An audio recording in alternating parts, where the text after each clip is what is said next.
Please be seated. Back on the record. Is Dr. DeMaio outside?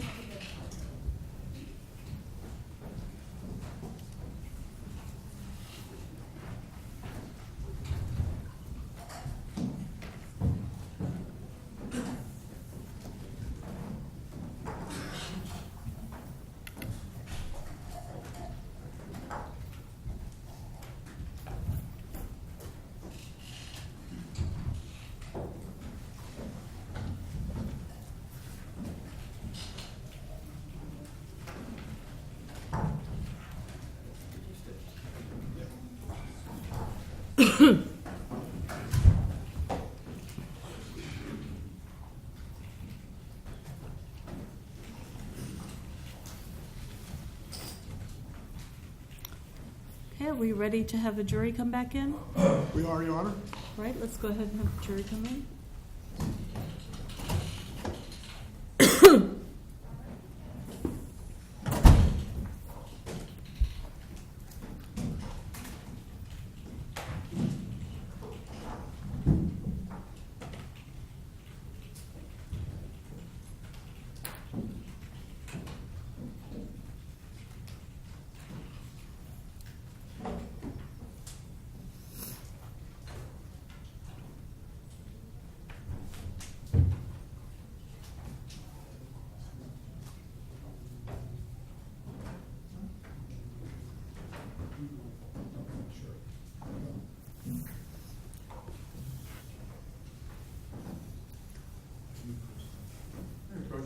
Yes.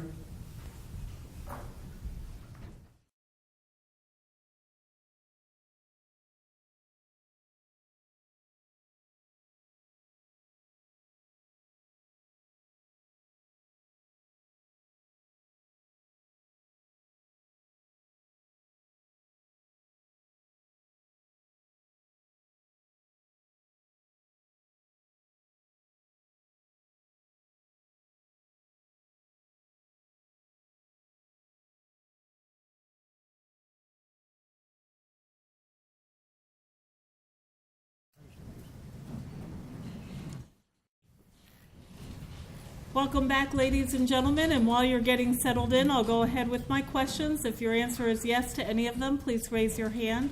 During the lunch recess, did any of you have any discussions amongst yourselves or with anybody else about the case?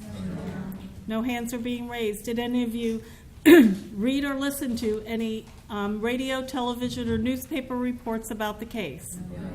No hands are being raised. Did any of you use any type of an electronic device to get on the internet to do any independent research about the case, people, places, things, or terminology? No.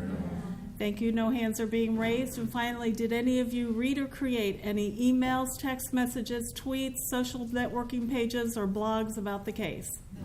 No hands are being raised. Thank you very much. Mr. De La Rionda, you may inquire.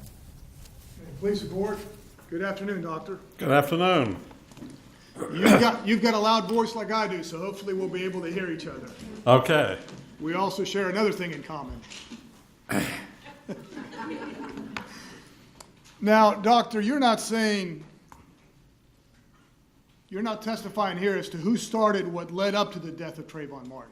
That's correct, sir. And you're not saying as to who attacked who, whether it was George Zimmerman who attacked Trayvon Martin, or whether it was Trayvon Martin who attacked George Zimmerman. You can't say it to that, correct? That's correct, sir. In fact, you can't testify as to who threw the first punch. That's correct, sir. In fact, you can't really testify whether there was a first punch thrown. That's correct, sir.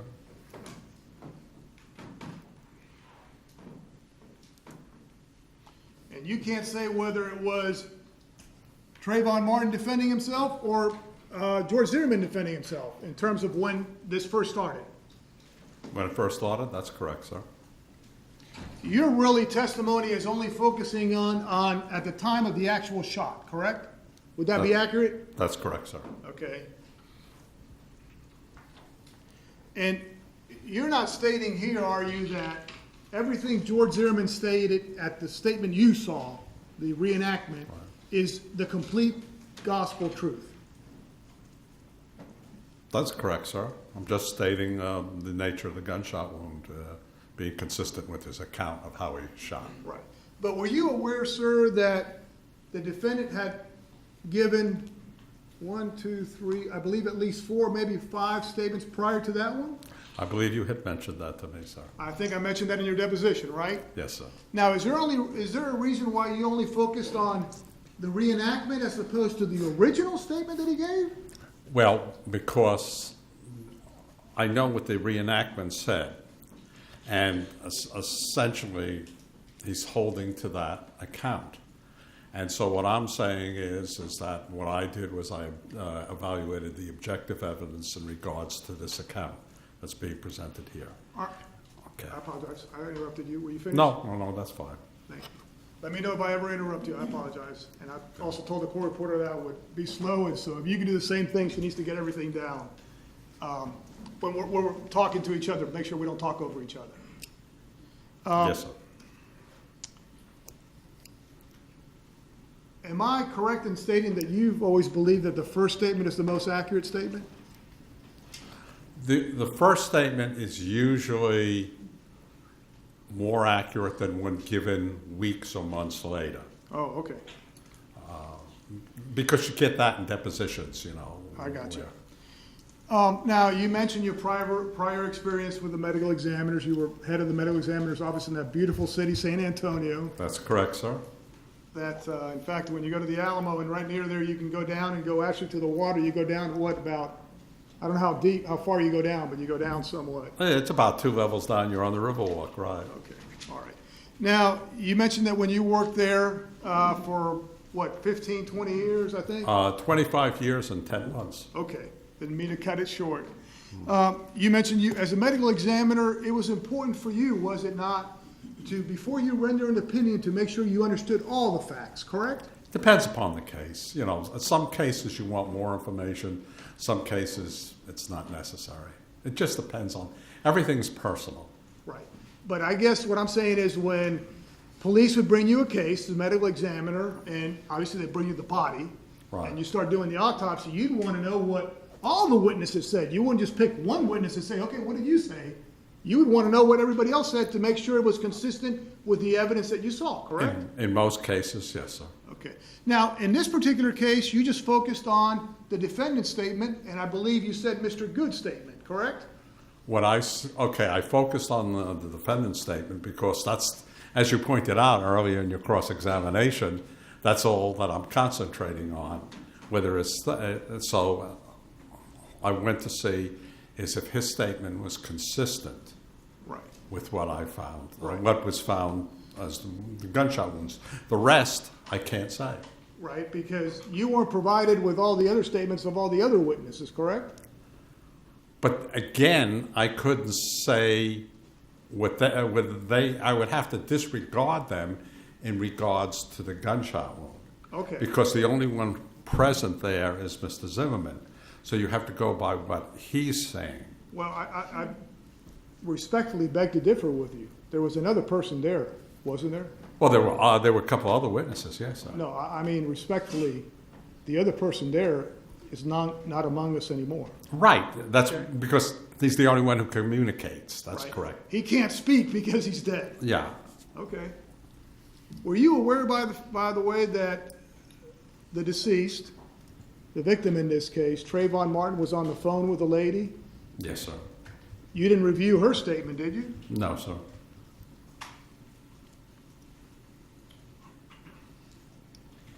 But when you worked with the medical examiner's office as the chief medical examiner, you, in most cases, attempted to find out all the information before you came to an opinion. It depends on what the case is about.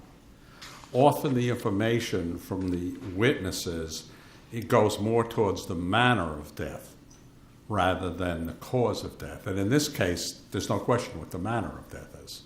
Okay. And so are you suggesting that then all the witnesses' testimony should just be disregarded? For my purpose, not for the jury, but for Okay. my purposes, it's not important in my giving my opinion. in terms of your limited opinion as to the gunshot wound itself, in terms of how it possibly could have occurred. Right. Is that correct? Right. The other statements are for the jury to evaluate, not for me. Okay. So you're not saying that we should just disregard what led up to this, whether somebody was following or whether somebody was attacking somebody. You're not saying that should be disregarded. That's not right. That's not what I'm doing. The rest of that is the jury. That's why they're sitting there. Okay. Right. I didn't mean to imply that you were saying that. I just wanted to make sure the record was clear about that. No, that's no problem. Okay. And Mr. West asked you a few what we refer to as hypotheticals. What if, assuming this fact, and in order to give an opinion, when somebody gives you a hypothetical, it has to be based on facts that are accurate and truthful, correct? No, a hypothetical doesn't have to be true. Oh, okay. A hypothetical is just, suppose this and this happened. Okay, so we would be speculating, I guess, or potentially speculating. Well, it's not even speculating. You're just giving a presentation and you're asking what it is. So it doesn't even get to the speculating. Okay. And you would agree that at least the one statement that you relied on, which I think was either the fourth or fifth statement that Mr. Zimmerman had given, the reenactment, that Mr. Zimmerman has a self-interest, correct, when he's talking to the police? Yes, sir. And one could even argue that he has a bias in not telling the truth. One could argue that. I think that's your argument. Yes, sir. And you would also agree that if his statement doesn't match the evidence, then it's not the truth, correct? That's correct, sir.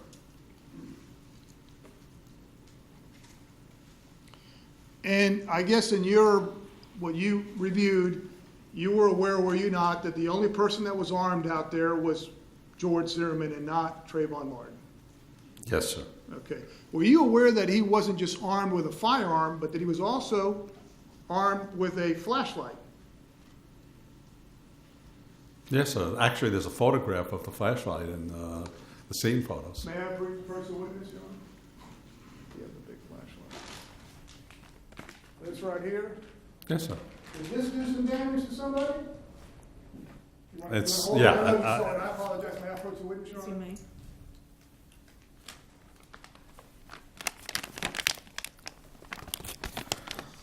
Well, it's not a good. I thought it was one of these all steel heavy things. I wouldn't consider it a really dangerous weapon. You think it's all right to hit somebody like that real hard and it wouldn't cause any bruising? I think it might cause a bruise, but it's just not heavy enough Okay.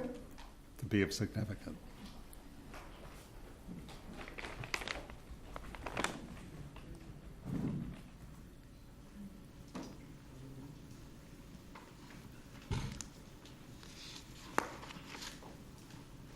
So you were not provided with a statement of Jane Serdica, who described George Zimmerman on top of Trayvon Martin before the shooting? I was not provided with that statement. That's correct, sir. You were not provided with a statement of Celine Bahadur, were you? No, sir. And you mentioned you were provided with a statement of John Good. I think you stated originally an audio recorded statement and a written statement he gave, correct? Yes, sir. Were you aware that he gave also an additional sworn statement in which he described not hearing this at all? No, sir. I don't think so. Were you aware that he also stated under oath that he did not hear anything hitting concrete at all? No, sir.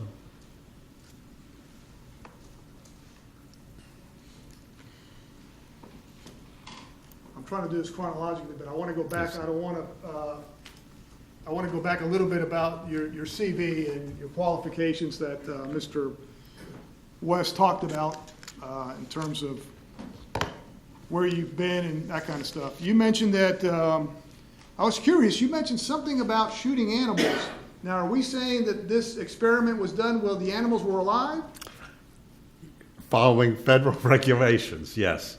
What you have to do is the animals have to be kept in a federally approved area, and then a veterinarian has to be present at the time of the experiments, and the animals have to be anesthetized. Okay, and so then It's what, complicated. just started shooting at them, or how many times were they shot? I have to read the paper originally, but it was a test to determine whether the testing method used by firearms examiners was valid. And you determined that it was, correct? Yes, sir, it was. Okay.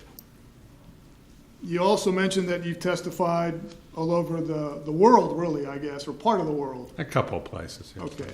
And you testified in criminal matters, both for the government or the state and also for the defense, correct? Yes, sir. And in fact, you were asked about several cases that you had testified on behalf of. I think you testified in the, and you were nice enough to send me and Mr. West your list of your cases, at least within the last 5 years since you've been in private practice, or is it 7 years? It's 6 going on 7 now. Okay.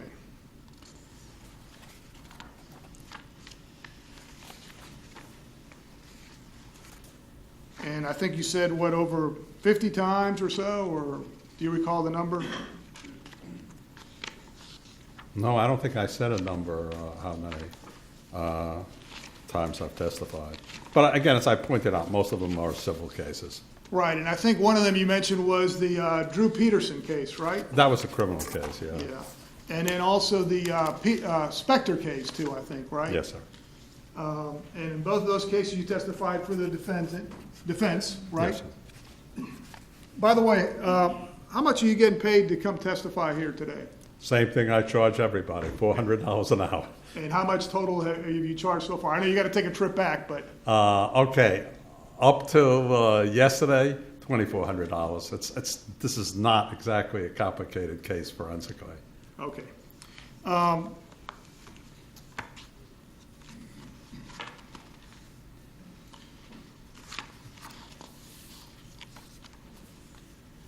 You mentioned that, I think you brought your notes with you, correct? Yes, sir. Yeah, I guess most experts have their notes just to, if something is asked, what do you use it for, just to refresh your memory? Because if you get a whole bunch of papers and you only are interested in one fact, it's easier to just to put the fact down, that's all. So they're like little cheat notes, I'm not saying anything improper. No, but I'm I saying- know what you mean. Right, just like little bullets type things, so you would be able to answer something, or, Right. Bullets.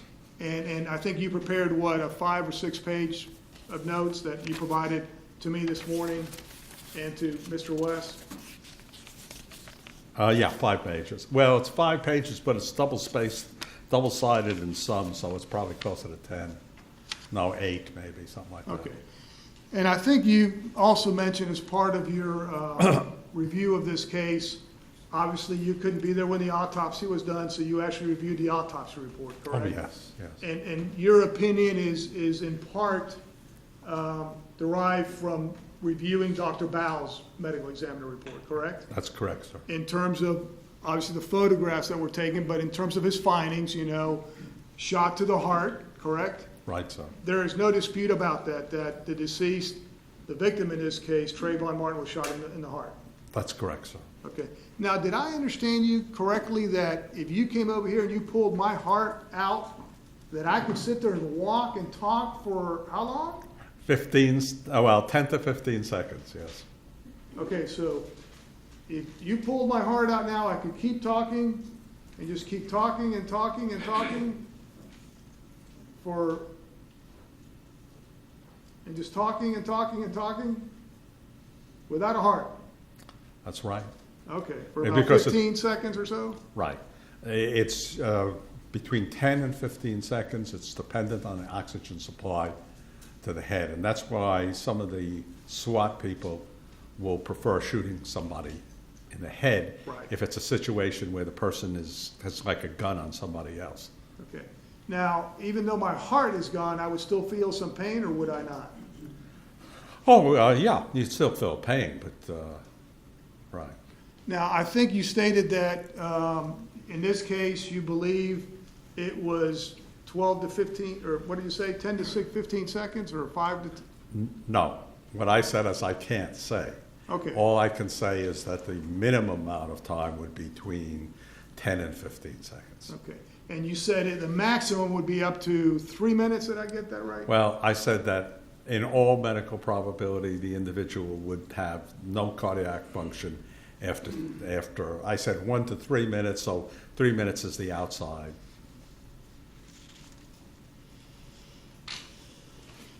And by the way, you're not here to testify as to, while this was going on, who was yelling for help, whether it was the victim or George Zimmerman. You can't say it, right? No, sir, I'm not testifying to that. That's correct. And in fact, you can't testify as to one of the statements that George Zimmerman said, where he said he pulled the gun from his holster and shot. You can't say that that happened that way, correct? Oh, you mean that he pulled the gun out of the holster? Yes, sir. Right. I can just say that the injuries are consistent with how he shot him, but not where he got the gun from. Right, in terms of the shot being to the chest. Right. Okay. But in terms of how he claims that he grabbed the gun while the other person is kneeling over him or straddling him, how he managed to somehow get the gun out and shoot the other person, you can't say that that happened that way or not. No, because that's before, because you can't tell that by any scientific method. But George Zimmerman said it happened that way. That doesn't mean it's true, right?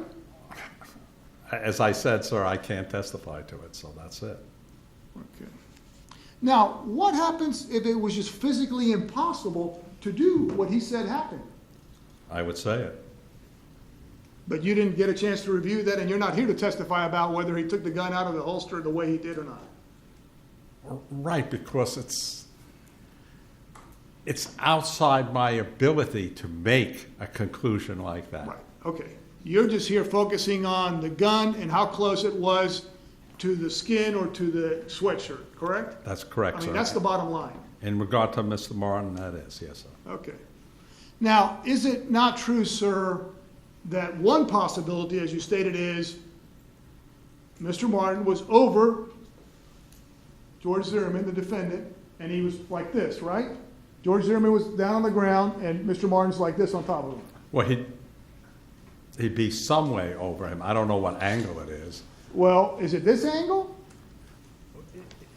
Or I can't tell you.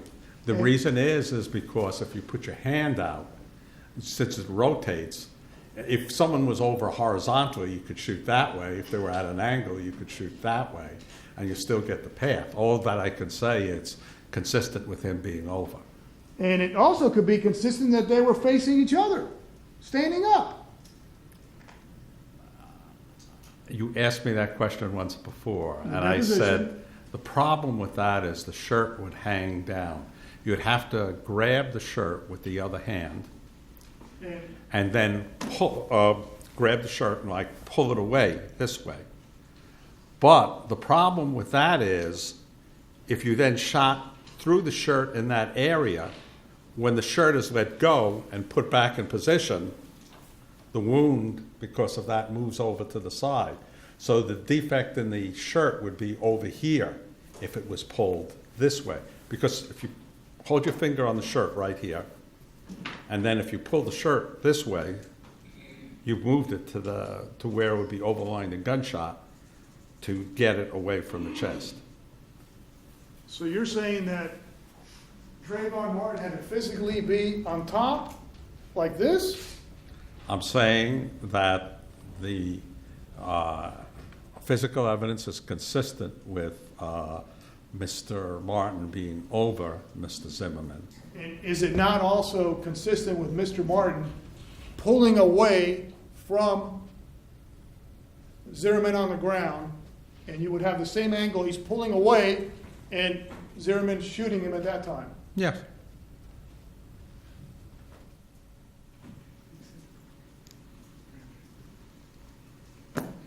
Right? I think you said yes. Yes, I did. Okay, I apologize. That's all right. I told you I was a little bit hard of hearing. I want to make sure. Well, that should be interesting since both of us seem to be that, so. I was going to ask you what ear, but anyway.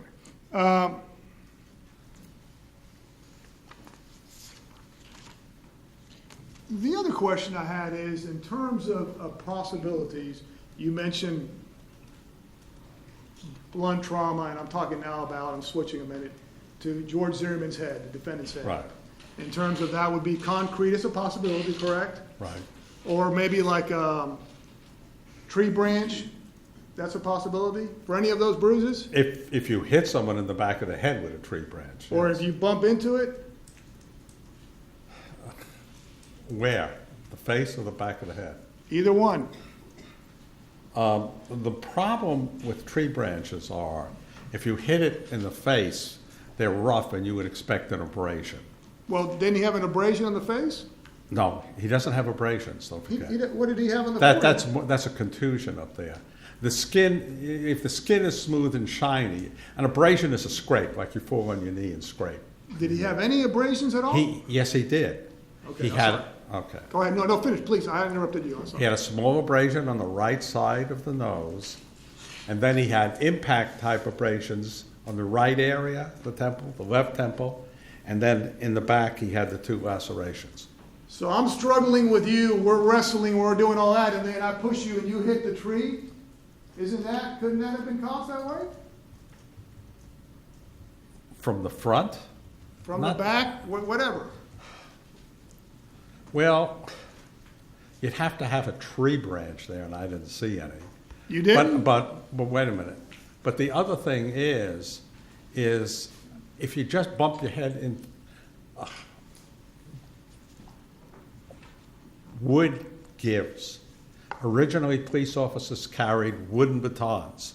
And the reason they carried the wooden batons were they're much less dangerous than metal things. Metals don't give, wood gives. And so, I mean, if you hit someone hard enough on the back of the head, yes, you're going to get a laceration. You know, I try to simplify things as best I can when it comes to medical stuff. You do any gardening at all?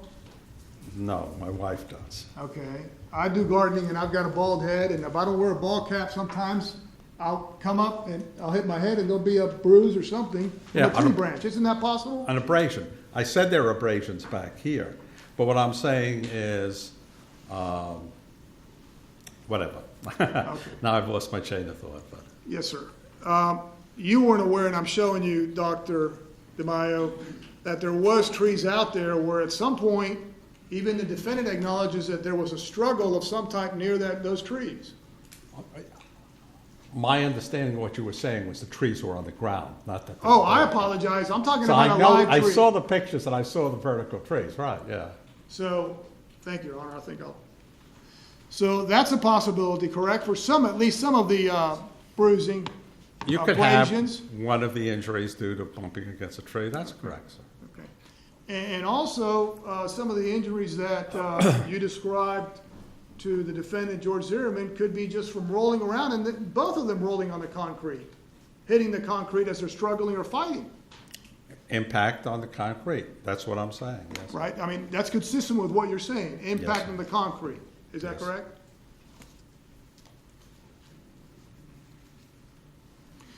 I was curious what you mentioned about Trayvon Martin, that you mentioned you described the injury to his left hand, I think, what did you call it? Or what did Dr. Bow call it, I should say, because An I know you gotta abrasion to rely the- on him, but Abrasion to the you forefinger. you were agreeing with that assessment, correct?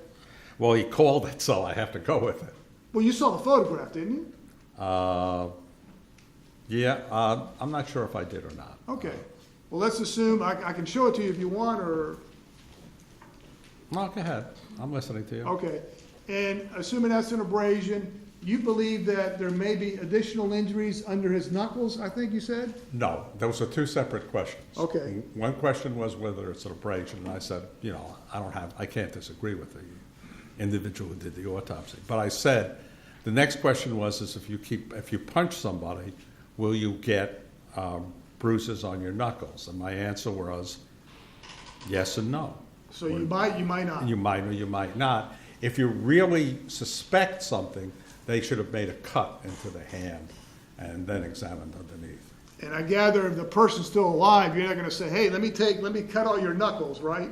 Right, but what happened to the person's alive, you just sit there and wait a day or so, and then you'll know whether there's any hemorrhage. But didn't you say sometimes you can hit something and not have any hemorrhaging at all? Right. The problem, what I'm saying is, You can get it or you cannot. And if Okay. you have it, and you live a couple of days, you'll be able to see it. But the thing is if it's not there, it's not important. I think, let me make sure I understand what you're saying. That you can hit somebody and not leave any bruising on your knuckles, correct? That's correct, sir. In other words, George Zimmerman could have hit Trayvon Martin and not left any bruising on his knuckles. That's correct, sir.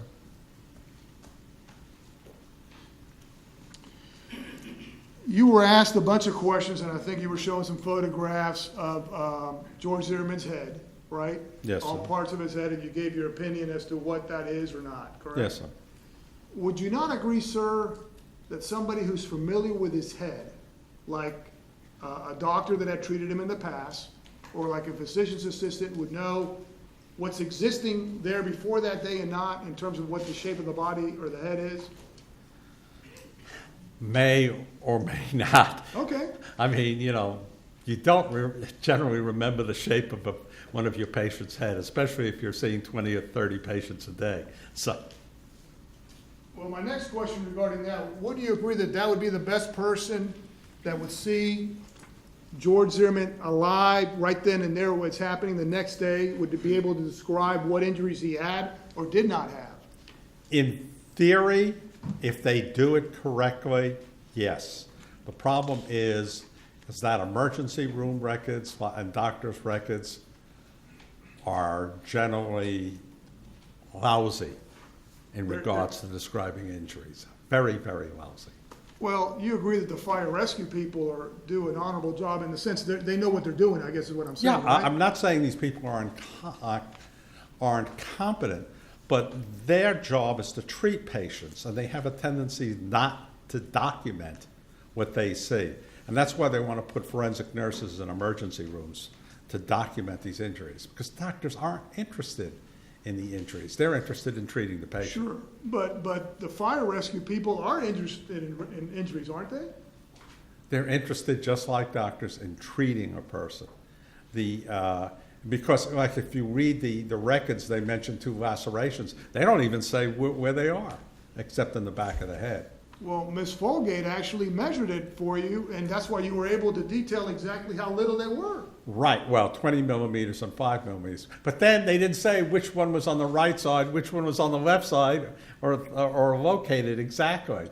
So, Now, you could tell, couldn't you, when you looked at the photograph? yes, but they didn't do it. Okay. And I couldn't tell which one was the 20 and which one was the 5 because the wound hadn't been cleaned up when they took the photograph. Well, are we talking about the same photograph? There were 2 photographs, remember?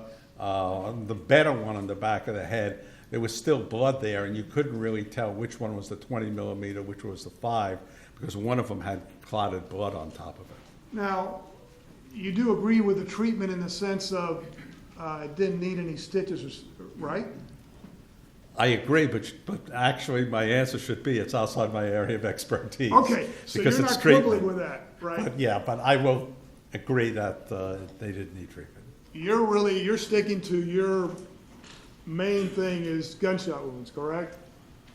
Well, I'm describing blunt force injuries. You're asking me about treatment, which is different. I'm sorry, You asked me about treatment, and I don't treat people. Okay. You deal with them after they're dead, Yes, sir. right? Yes, sir. Okay. But you did review the fire rescue report regarding the treatment of George Zimmerman, correct? Yes, sir. And when it says the patient has a GCS of 15, what does that mean? Oh, that's the Glasgow index thing. And what does that indicate to you, sir? Oh, it means that he's perfectly fine. Everybody here has a 15, so in this room would be a 15. So. And those are the fire rescue people that dealt with him right after this interaction between the defendant and Trayvon Martin. That's correct. Sir. Correct? Yes. Sir. Now, did I understand you correctly that you're saying that the difference between the photograph at the scene, that bloody photograph that he's got, do you have that big one by any chance? I know we've got it in evidence, but I believe the defense has got a big one. Thank you, sir. The front of the head. Thank you, Mr. Rivera. You're saying this one right here, that there's a difference between, I apologize, Your Honor, may I approach the witness? This big photograph that shows the front of the defendant's face, it's got some blood on it, that was taken by the police out there, right? You remember seeing that? Yes, sir. Okay, you're saying that you believe there was something wrong with his nose, the right part of his nose, correct? Yeah, yes, sir. If you look at the photograph taken about 4 hours later, that marked deviation of the side of the nose is not there. It's disappeared. And do you need something to drink? Or? No, no. And your opinion is that you believe the fire rescue people just did it without them noticing that they did it, or the defendant, George Zimmerman, realizing that they had put his nose back in place, correct? It's a simple, if it's a simple, I said it's consistent with the fracture. Since no one, the EMS thought there was a fracture. They said that. And if it's a fracture and it's now replaced, that would account for the differences in the photographs. Because you agree that 4 hours later, his nose is perfect. It's not swollen to the right side. That's well, it's still swollen a little on the right side, but it's not as deviated as shown in the first photograph. And it's possible that it wasn't fractured at all. But then the swelling should still be there, which it wasn't 4 hours later. Well, did you know whether they gave him something to put on there to control the swelling? It's not going to change. Okay. It's not going to change. Now, you also talked about the injury to the back of his head, right? I think, I'm going to call them scratches. That's not the correct. Are they lacerations? Lacerations. Right. Okay, and those are what, there were 2 inches and 4 inches, you said? Oh, no. It's 20 millimeters, which is a shade less than an inch, and the other one is 5 millimeters, which is about a fifth of an inch. So one is about smaller than this, Right. and then one's about that? Correct, sir. You're not saying that that he would die from those, are you? Do you? Oh, no, I never said that. Oh, okay. I said it's indicative of a hard impact, that's all. Or maybe hitting a tree limb or just rolling around in the dirt and on the concrete? It's indicative of a hard impact. That's all I said. But you don't know whether it was a hard impact, somebody hitting him on the thing, or him rolling around in it? It's a hard impact. That's all I can Okay. say. That's all I have said. Yes, sir. Now,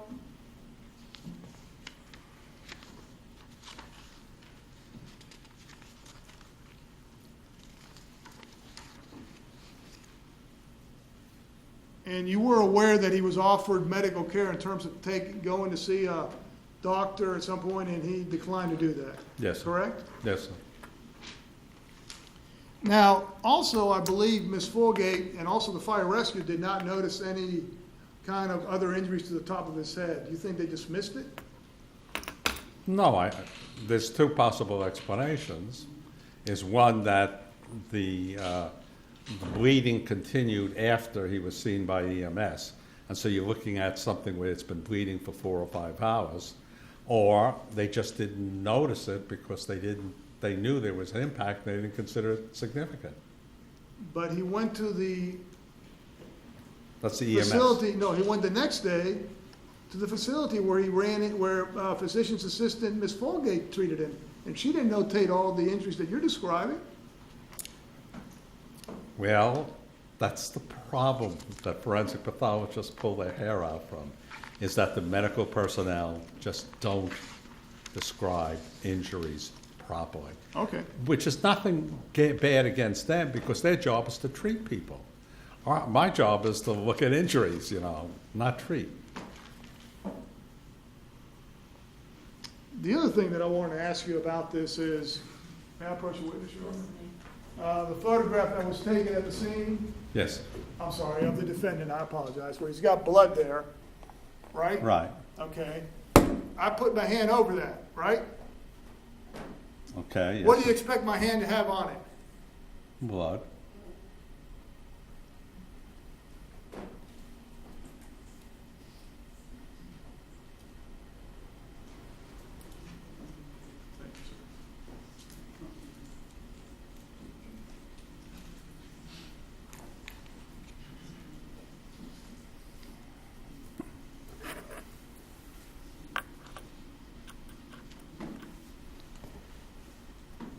Sir, wouldn't you agree that that photograph I just showed you that I put my hand over, you said you would expect blood in my hand.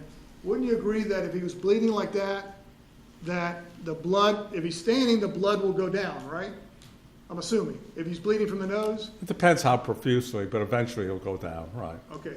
Now, if I'm laying flat on my back and I'm bleeding from my nose, the blood will go inward, correct? Partially. Right. Some will go out and some will go in. And so it will be more difficult for me to swallow or to speak, I'm assuming, if blood's coming down, correct? Depends how profusely you bleed. Sure. Right. Okay. Well, assuming I was bleeding profusely, assuming I had a bloody nose or maybe even a fractured nose, and it was bloody, and I'm laying down, the blood would go into my mouth, correct, eventually? Yes, sir. So it'd be harder for me to swallow, talk, etc., I'm assuming, right? Yeah, unless you just start swallowing it. Okay. Now, did I understand you correctly that you did not view the video that was taken of George Zimmerman, the defendant, when he was brought to the police station, when he was being walked, and he walked fine and had no problems walking or talking? Actually, I've seen it, but they kept playing it on TV all the time. Okay. Yeah, I mean, he seemed to be walking fine and had no problems, correct? And That's being correct, able to sir. communicate. That's right. And I know the recording that you saw of the defendant's interview was subsequent to that. I believe it was 2 days later. Yes, sir. But on that evening, right after he was in this struggle with Trayvon Martin, he was walking and talking fine. Yes, sir. Okay. You're not quibbling with that, right? No, sir.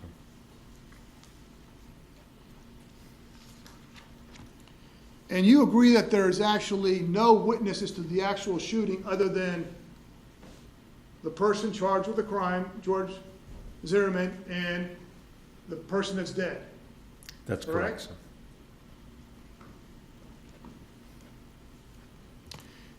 Regarding the gunshot wound, and I know that that's your focus in terms of how close, I think you stated it was up to 4 inches would be max, and then 2 inches, correct? Did I You're get right, that somewhere right? between 2 and 4. Okay, and when you say 2 inches, you are accounting for the sweatshirt underneath and then the hoodie or sweatshirt with a hood over it, correct? No. You're not, because you're saying the hole kind of creates a barrier, or Right. a hole, I guess. Right. I'm talking between the skin and the muzzle. Okay. Now, have you ever worn one of those hoodies? Those jackets, sweatshirts? Not that type, no. Okay. Have you seen people wearing them? Yes, sir. Don't they normally wear them a little big? Yes, sir. Okay, and don't they kind of hang down? Yes, sir. And if if the person's wearing it hanging down and he's got something in it, wouldn't it hang down? I'll object. Our speculation outside the scope of this particular case. I don't believe I'm allowed to ask. He asked in terms of possibilities. Yes, sir. Wouldn't you agree that if I've got something here heavy, it's hanging down, right? Right. And that would make it a little tighter, wouldn't it? Yes, sir.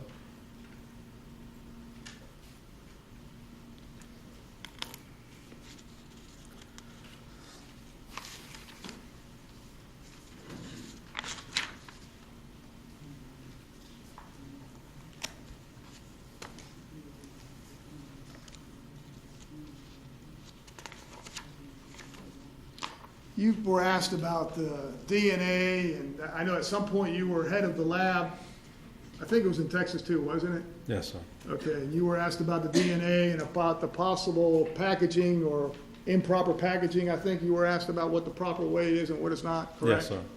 And would you be surprised that that same object or piece of evidence, the shirt, let me backtrack a second. You're saying that the plastic would contaminate or cause mold, bacteria, and it would, I guess, retard or degrade whatever DNA is there, correct? No, what I said was that you're supposed to dry the blood, and then you package it separately so that one piece doesn't contaminate the other. And you don't put it in a plastic bag because a plastic bag is airtight. If you put it in, wrap it in paper, then the paper kind of breathes. Sure. So if you put plastic bags on like a body and you put it in a refrigerator and then pull it out, you've got moisture all over it. Right, but what if you put the piece of clothing or the article of clothing in a bag, paper bag, and you put it in plastic, whatever way you do it, but you keep it separate. You still believe mold to get into it, right? Okay, there's always, okay, you can always get mold into it, but if it dries, that's where you're drying it to prevent the bacteria and the mold. Assuming you don't dry it properly. Oh, then you'll get mold and you'll get bacteria. And then whatever It DNA is decomposes. gone. Right. Is that correct? Yeah, you can lose some or all, depends on how long you keep it in there. Okay. Would you be surprised if there was DNA found in this area that apparently was mispackaged or whatever? No. Okay.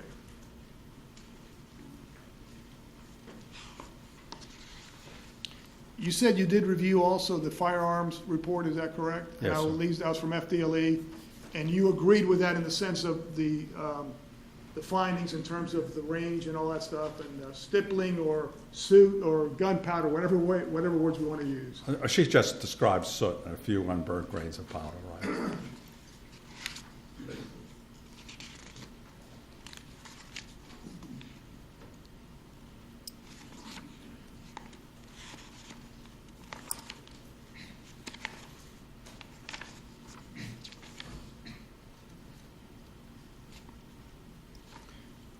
Am I safe to assume that your opinion is that somehow after George Zimmerman, the defendant, was punched or whatever, rolled around, whatever, he had an injury to his nose, that you believe it may have been fractured or at least displaced in some way, and that somebody out there at the scene put it back in place, correct? Or he did, just by pulling Oh, on he it. could have done it himself. Sure, just by pulling I'm on it. assuming that would have been painful. Yes, sir. Okay. And so you believe he would have done it himself? No, I didn't say that. You asked me who could do it, and I just added it to your list. You're saying anybody could have done it? Anybody could have done it. Okay. Or nobody could have done it and it just wasn't as bad as people think? Well, if it's just swelling, it shouldn't have gone down in 4 hours. That thing is just so deviated. The most likely is that the nose is just deviated because it's been fractured. I'll talk about another subject that's close to our hearts in the sense we're both bald-headed.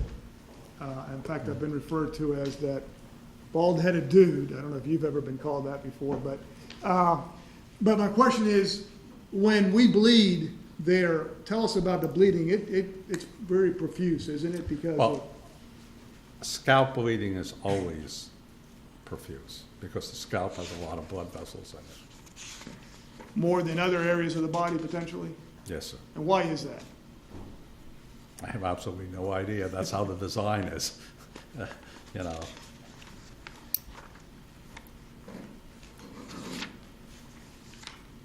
So the bottom line, sir, there are possibilities, and one of the possibilities is what you said, and then there's other possibilities of how that gunshot wound occurred. Is that correct? To a degree, what I said was that it's consistent with what his account. Right. And you're not saying the account where he's saying he grabbed the gun and how he took it out. You're just saying when the gun is out already. That's Is that correct. correct? That's correct, sir. I mean, I want to make sure the jury understands that. You're saying at the time he had the gun out already and was pointing it at the person he ended up shooting. Yes, sir. Correct? Yes, sir. And at that point, you don't know if Trayvon Martin was backing up, backing away in terms of providing an angle, or whether he was going forward. You can't say. All I said was it's consistent with his account, Mr. Zimmerman's account, that's all. But it's also consistent with Trayvon Martin pulling back in terms of providing the same angle. I told you that too, yes, sir.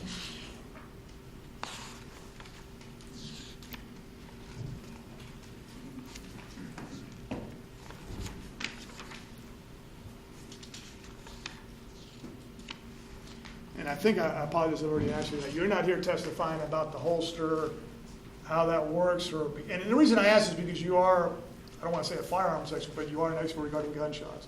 You're not here about No, sir. No, nor sir. about the firearm himself, right?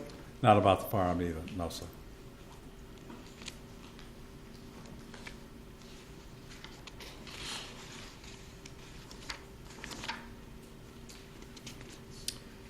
Now,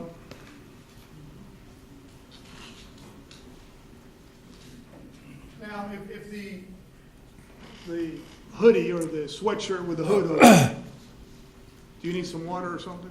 No, sir. Okay.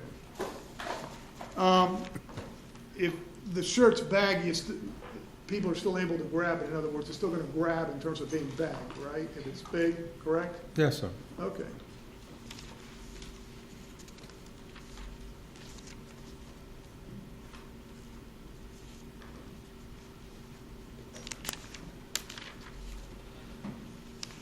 And I think you testified about the fact that your expertise is once the body is dead, not while alive in terms of the trauma and all that. You're not an expert on that. Trauma to the head or anything like that, or are you an expert on that? No. Okay, trauma is pathology, so I will testify on that. I don't testify to treatment. Treatment on injuries to the head. Right. I don't testify to treatment at all because I don't treat people.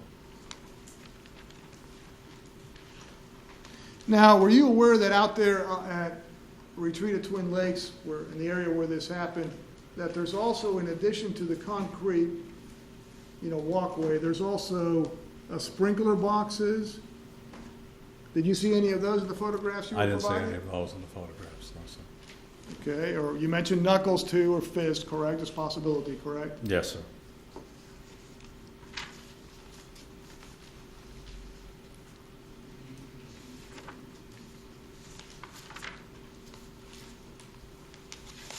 I may have a moment, Your Honor.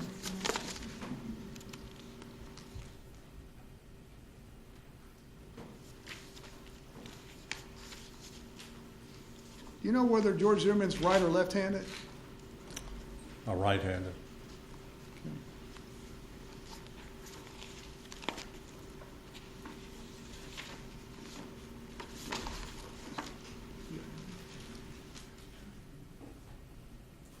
Thank you very much, sir. Okay.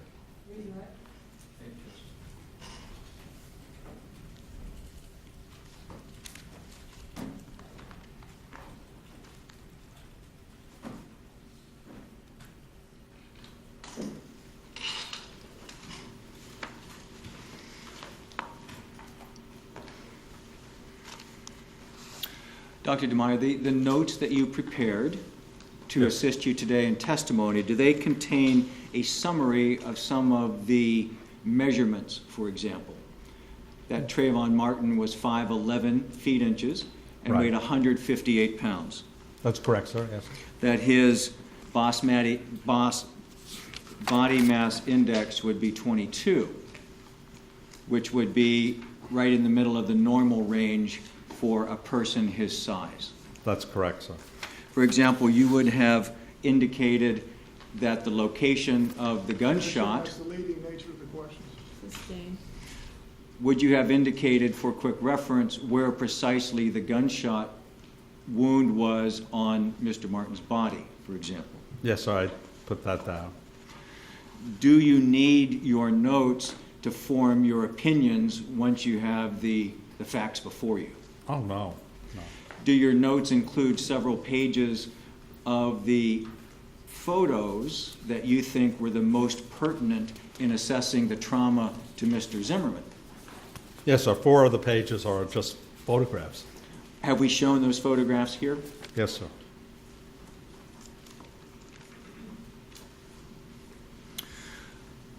The scope of your work, if you will, was to consider the statement that Mr. Zimmerman made to the police about how the shooting took place at the moment the shot was fired, and for you to consider the forensic evidence of that gunshot to determine whether or not Mr.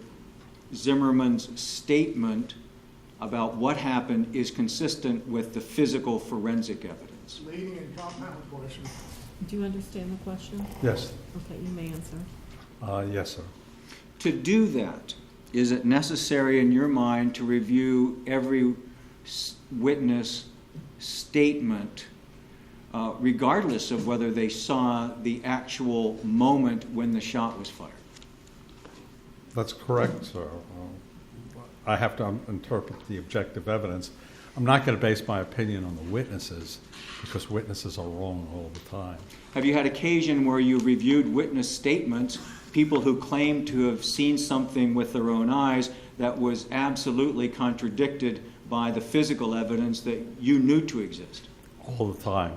They'll say someone stood over a man and shot him, and 2 architects and a secretary said that. They saw it. The only problem is that the bullet taken from the body did not match the gun of the person who supposedly stood over him and shot him, and the bullet that hit him was a ricochet that had to have been fired from 20 or 30 feet away. So that's one case, but I've got half a dozen of those cases. Let's talk for a moment more specifically, since Mr. Delarianda mentioned them by name. A woman named Celine Bahadur testified in the trial and didn't claim to have seen the individuals at the time the shot was fired. Would that matter to you at all? No. Let's talk about Jane Serdyka then, for example. Ms. Serdyka testified in the trial, and she said she was looking at the individuals outside her window some distance away and believes that she was looking at them when the shot was fired.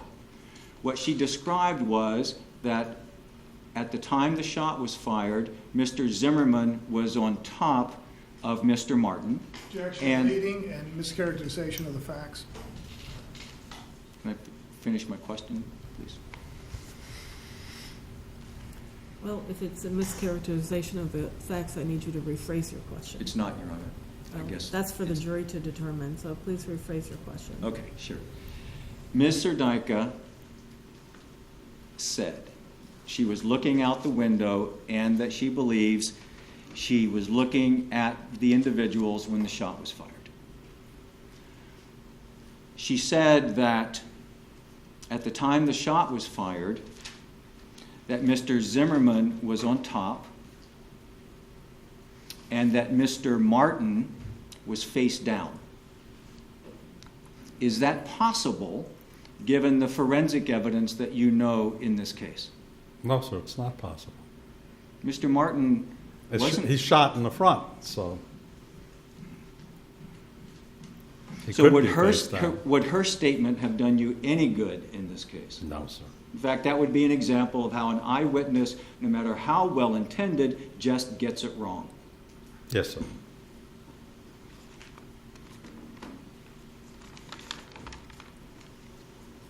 You did consider John Good's statement to the extent that he was the person. Objection, it's the leading question.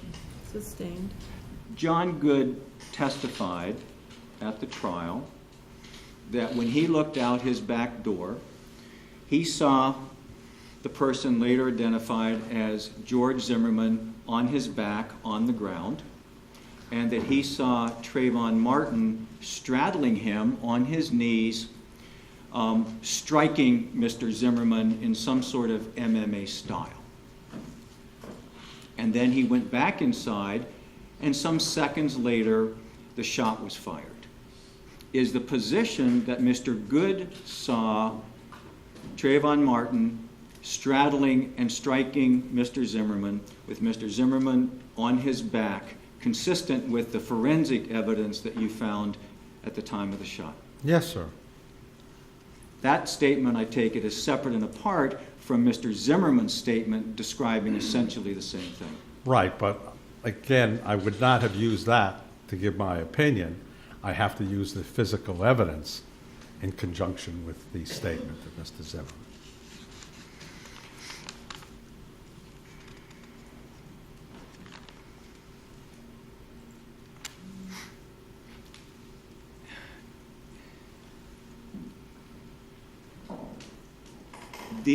You pointed out in your direct evidence that there were 2 lacerations on the back of Mr. Zimmerman's head, and that you testified that you believed those to have been from separate impact. Yes, sir.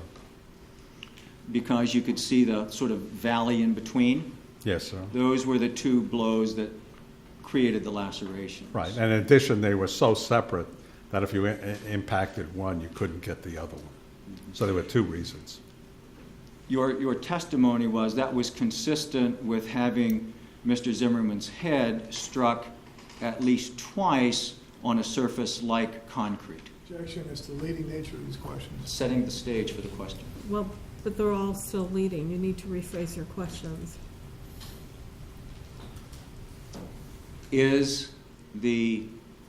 Are the two lacerations with the valley in between on the back of Mr. Zimmerman's head consistent with at least two separate impacts on a surface like concrete? Yes, sir. And is it,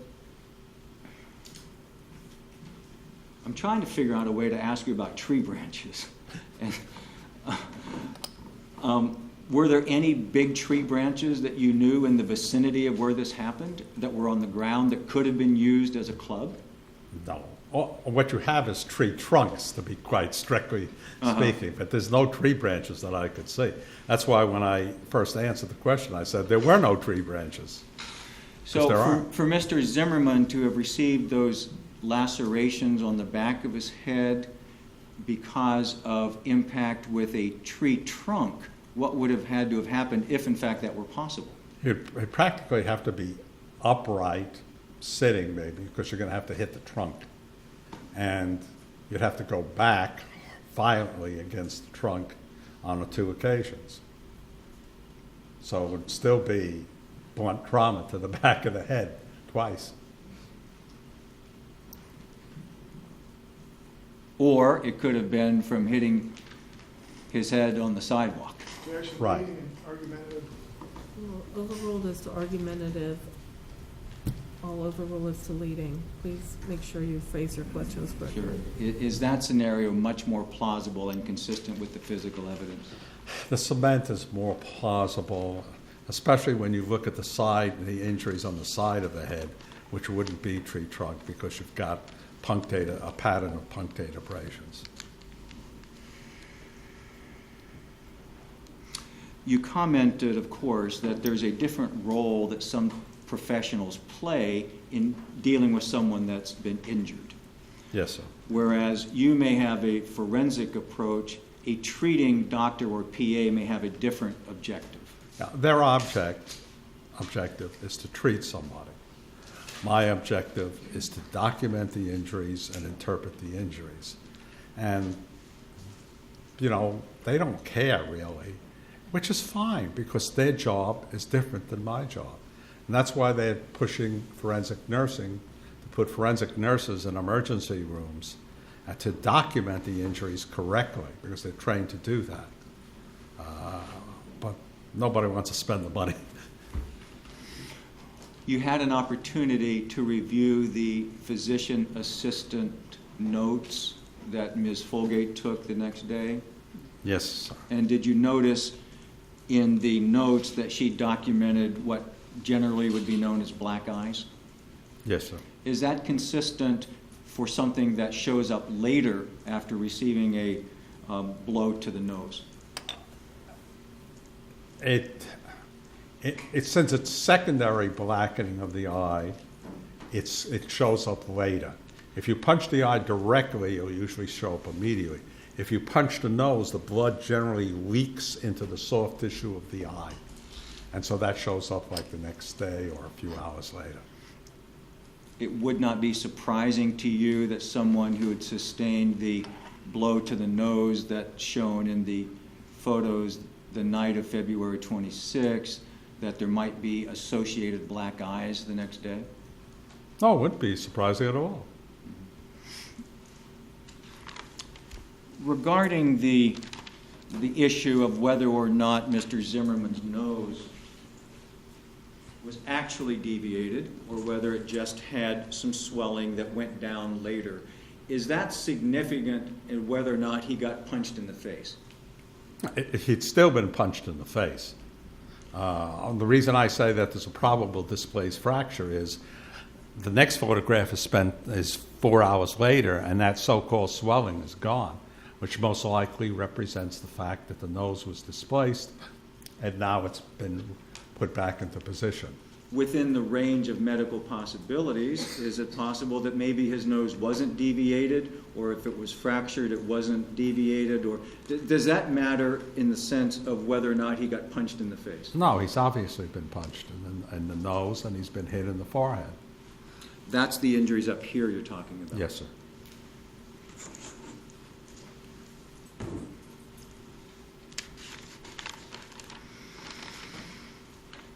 The GCS scale of 15, is that a reference to a paramedic note?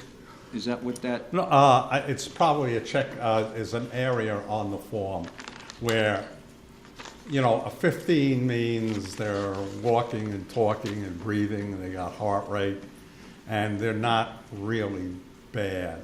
Once you start, most people who come into emergency rooms are 15s. Everybody in this courtroom is 15. To start going down, you have to start getting into trouble.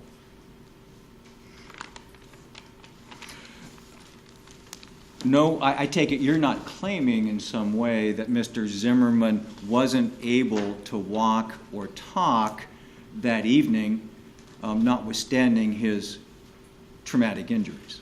That's correct. What I'm saying is the type of injury he would get would be more of a stunning, not what most people would think of as a significant concussion. That's why I tended to get away from the word concussion, and I went to the non-medical word, a stunning type of injury. The idea of a concussion that may lead to subdural hematomas, may lead to death, is something that happens at some point in time after the actual impact. Objection, again, leading. Please rephrase your question. Are the consequences of the blow those that develop over some period of time after the impact? No, usually concussions show up immediately. But the problem is that they can be extremely subtle. And that's why sporting events like to have doctors there, because lay people will look at someone who's got a concussion and will not pick up anything unusual if it's a mild concussion. Mm-hmm. Because then as it gets more severe, then it becomes quite obvious. When you're getting hit like that, are you feeling it? Oh, yes. Are you in some appreciation that you're being injured? Yes. I mean, if you get punched in the nose, believe me, you know it. Does that continue to hurt for a while? Yes, sir. How about when you get your head banged on concrete? Does that hurt then and continue to hurt? It can very well, yes, especially if you got lacerations. Hurt for a while, yes, sir.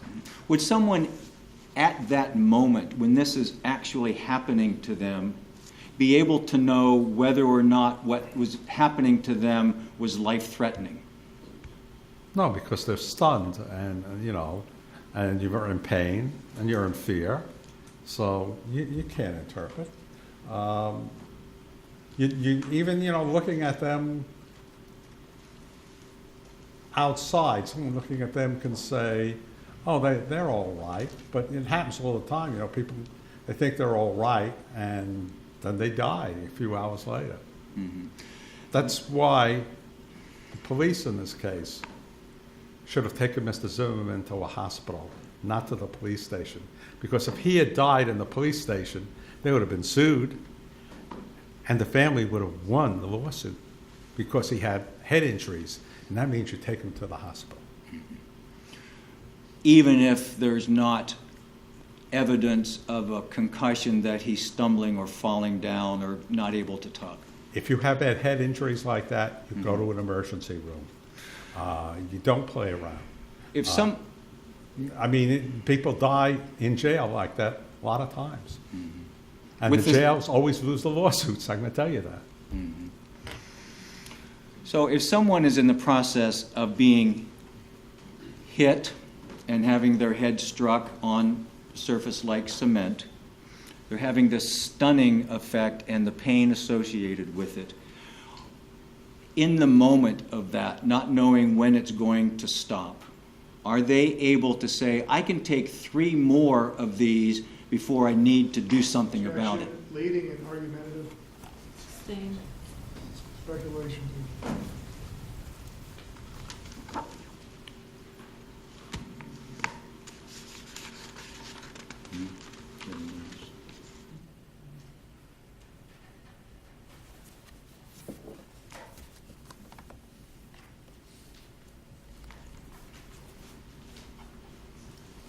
under these circumstances with the trauma that you've seen in this case, would it be somewhat overwhelming the person that's on the receiving end? Same objection. Well, you gave 3 objections last time, so which one of them is it? Leading and argumentative. Overruled as to both. Yes.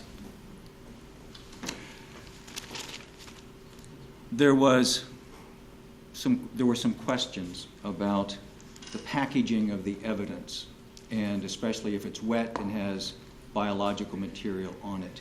In this case, there's been testimony that the wet outer shirt in particular was sealed in a plastic bag while wet and then placed in a paper bag on the outside of that. Is that consistent with good evidence handling? No, sir. There was also testimony that when the bag was opened, it smelled very strongly of mold and an ammonia-type odor. Because it's decomposing. That's why you air dry it and you put it in plastic and paper bags, not plastic, because you don't want the decomposition. Is it accepted forensic practice that subjecting evidence to that type of packaging, you can also assume that it was in that condition for roughly a month, that would promote degradation or contribute to the likely degradation of the integrity of any DNA evidence on that clothing? Oh, yes. Yes. Mr. Delarionda mentioned that if Trayvon Martin had put his hand over George Zimmerman's nose at this point in time, when there was blood, that there may have been some transfer of blood to Mr. Martin's hands. That's what that question was getting at. Yes. And you think Objection is for what I was getting at. Speculation. Sustained as to that part. if Trayvon Martin had put his hand over George Zimmerman's nose and mouth when it was in this condition, is it your testimony that there may have been some transfer of blood to his hand? Yes, sir.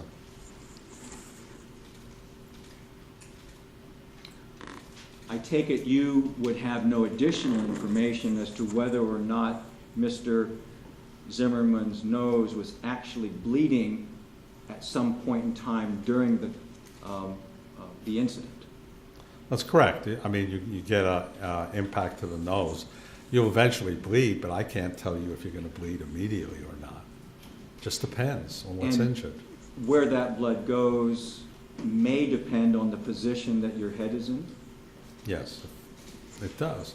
Now, you've also talked quite a bit in direct about, I'm sorry, in cross, I guess, indirect, about if you find something that's important, but if you don't, the absence of finding it doesn't necessarily make the absence of evidence important. Right. That's a general fact that's understood. Absence doesn't mean anything. Presence does. Because especially if you don't know what the statistical probability that a thing is present is, how often do you actually find something? Like a transfer of DNA, how often does it occur?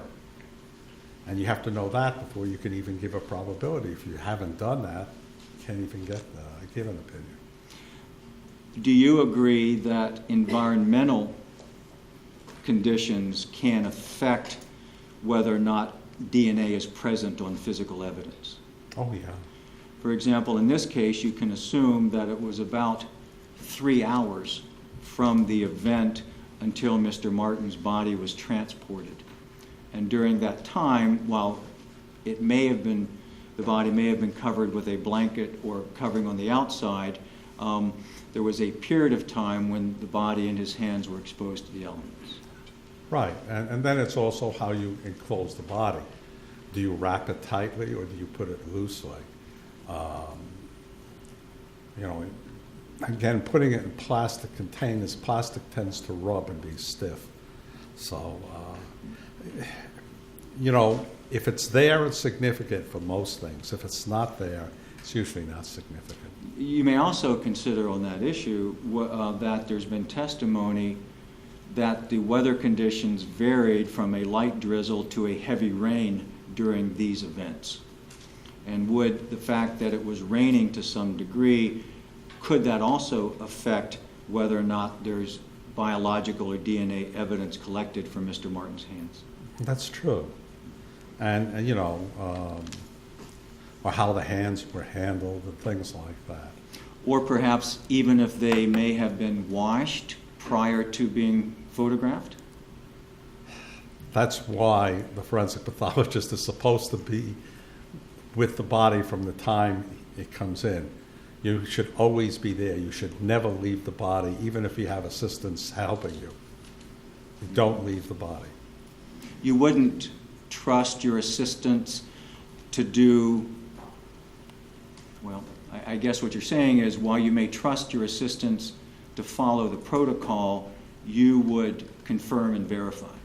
Right. Like if you want them to, if you want the clothing removed, you examine the clothing on the body before you say, okay, take it off. And then you stand there as they take it off to see if they're doing things appropriately and not maybe throwing it on the floor. You throw it on the floor, anything on the floor is now on the clothing. And then you have it put on a tray, but you don't have the clothing piled on top of each other, because if there's some material on one piece of clothing and you put the other piece of clothing on top of it, you can get transfer. So you're supposed to be monitoring this the whole time. Let me show you, Doctor, what's marked as State's Exhibit 28, which has been offered into evidence as beyond the scope of cross-examination. I don't know when it is. I'll ask the question. The State's Exhibit 28 has been offered into evidence, and it represents a picture of Mr. Martin's chest taken at the scene by the crime scene technician. And then I'd like to show you State's Exhibit 95, which is in evidence and has been represented as a photograph taken at the time of the autopsy, but before any cleaning or washing was done to the body. Stand objection, Your Honor. If you'll please approach and show the pictures to the court.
Yes, you may.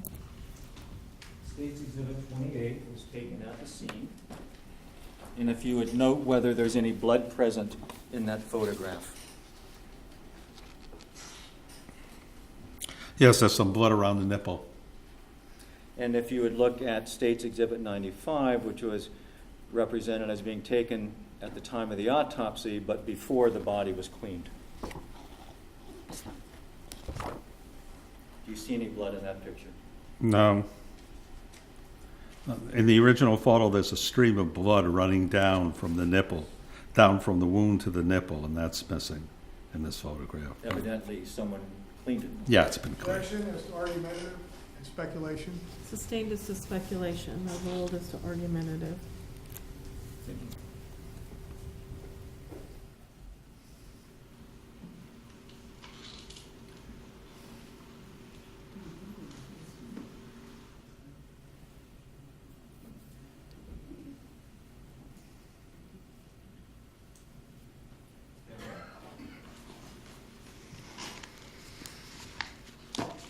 Dr. DeMeyer, the last two photographs that were shown, do Yes. you remember what the ones that were shown? Yeah, One at that's the the, scene. I'm sorry, what? I apologize. May I approach the witness, Your Honor? Yeah, the gunshot wound, one taken at the scene, One allegedly. taken at the scene, State's Exhibit 28. Doesn't that show that the sweatshirt is up, Yeah, but it's been pulled up. right? And if it's at the scene while they're transporting the body, and the body comes to the medical examiner's office with their sweatshirt down, wouldn't that absorb the blood there? May I see the other photograph? Sure. Well, since it's not here, it's been removed, so it's been pulled off. So if you're asking me, could it have wiped the blood up as it was being pulled off? Sure. In other words, you would expect the blood in the sweatshirt, correct? Right.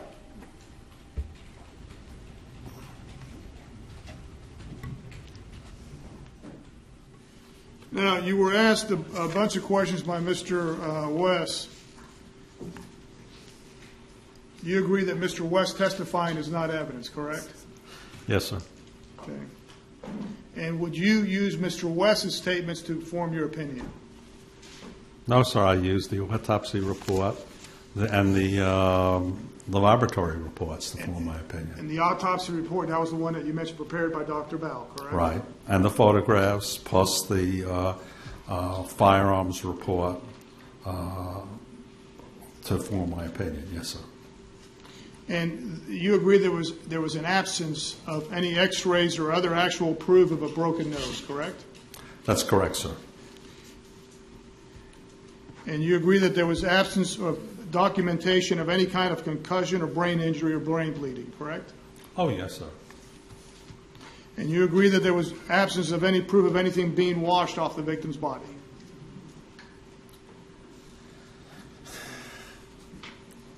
I can't say whether it was washed or not. What I said is that if that shirt was lying on there and they pulled it off, they could have wiped off some of the blood. And that's why you're not supposed to do that.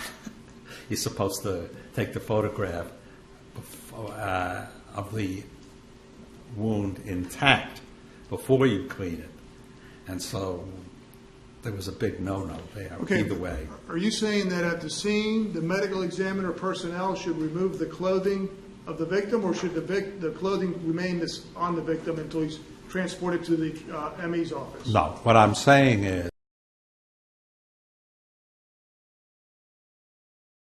Mr. Zimmerman's statement and see whether the physical evidence was supported it or invalidated his statements. So- because the witnesses, they're all over the place. You can't use the witnesses to make autopsy decisions. But isn't what George Zimmerman, the defendant, is relaying to the police, isn't he in effect a witness in terms of what happened? Yes. Okay. But that's why you don't believe him and you do the tests and look at the autopsy to check what he said matches what you find at the body. Right. And what you did is you relied on one of his statements, and the bottom line is what you can say is the gun was out and it was 2 inches from the body. 2 to 4 inches I'm sorry, from 2 the to 4 body. inches, Right. correct? Thank you. One very narrow area. On this notion of the absence of evidence not being evidence of absence notion,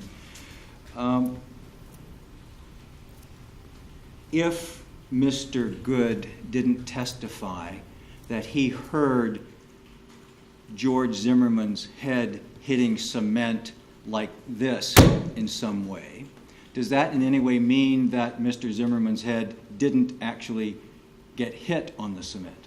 No. Same thing, if Mr. Good didn't hear Trayvon Martin hit George Zimmerman in the head like this, does that mean George Zimmerman didn't get hit in the head to cause the injuries that you saw? No. Thank you.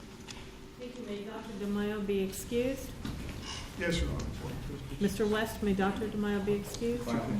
Okay, thank you very much, Doctor. You're excused. Call your next witness, please.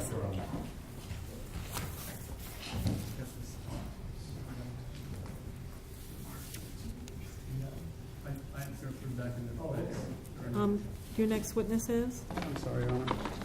One moment.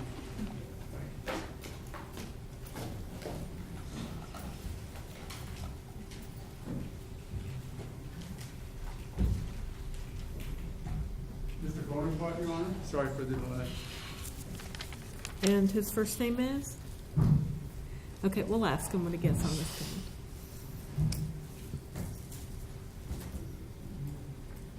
Norton. Sorry.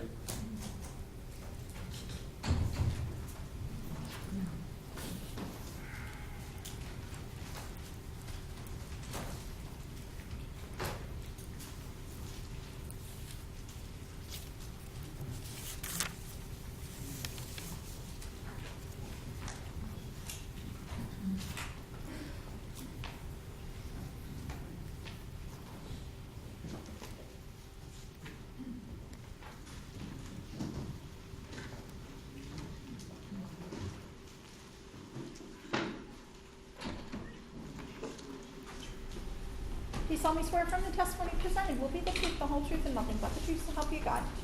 Thank you.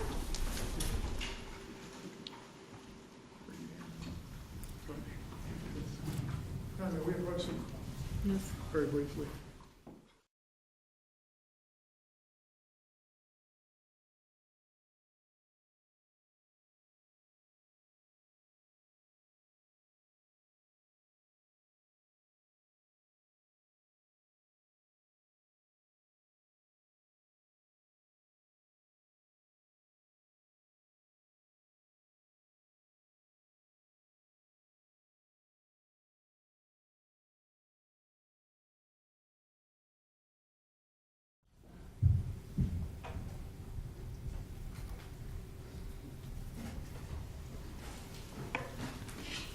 You may proceed, yes.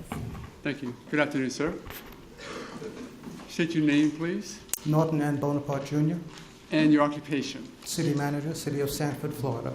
How long have you been so employed? A year and a half. And you were employed then back in February of 2012 when this event happened, correct? That is correct. I want to focus your attention, if I might, on a very particular event, and that is the event that surrounds the playing of a what we now know to be a 911 call to the Martin family. Okay? Okay. I understand that there were some decisions that were made getting us to that point. We're not concerned or going to inquire into the reason. I only want to talk to you about the actual event, okay?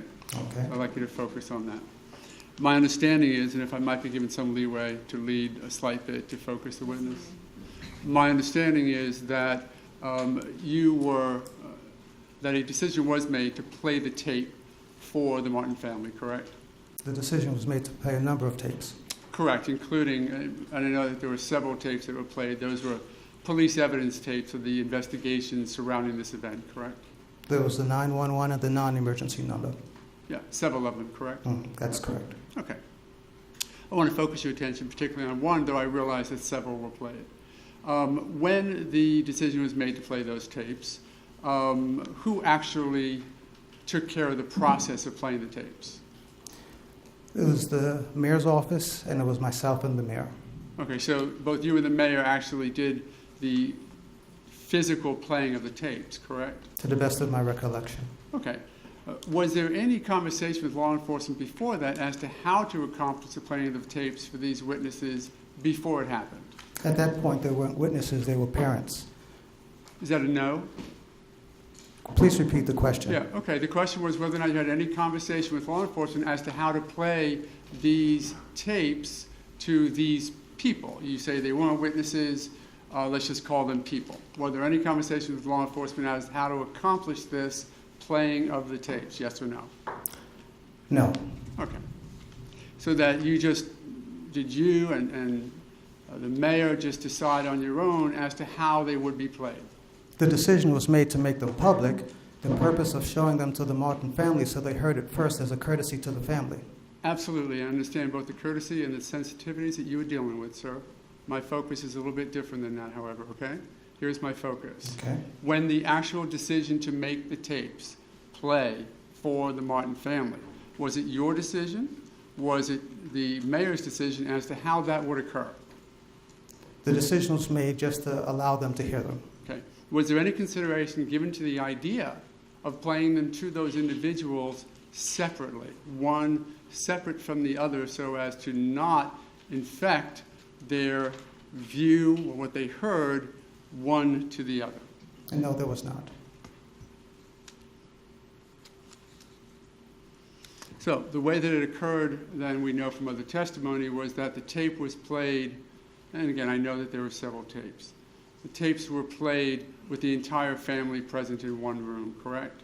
That is correct. And were you the one playing the tapes? I don't recall exactly who was playing it. We used a computer. Well, if you would, give us the setting as to who was doing what with the tapes. It was a disc that we were using a laptop so that they can hear the tapes. Yes, sir. And who was doing what? I don't recall specifically. It was either myself or the mayor. Who was present?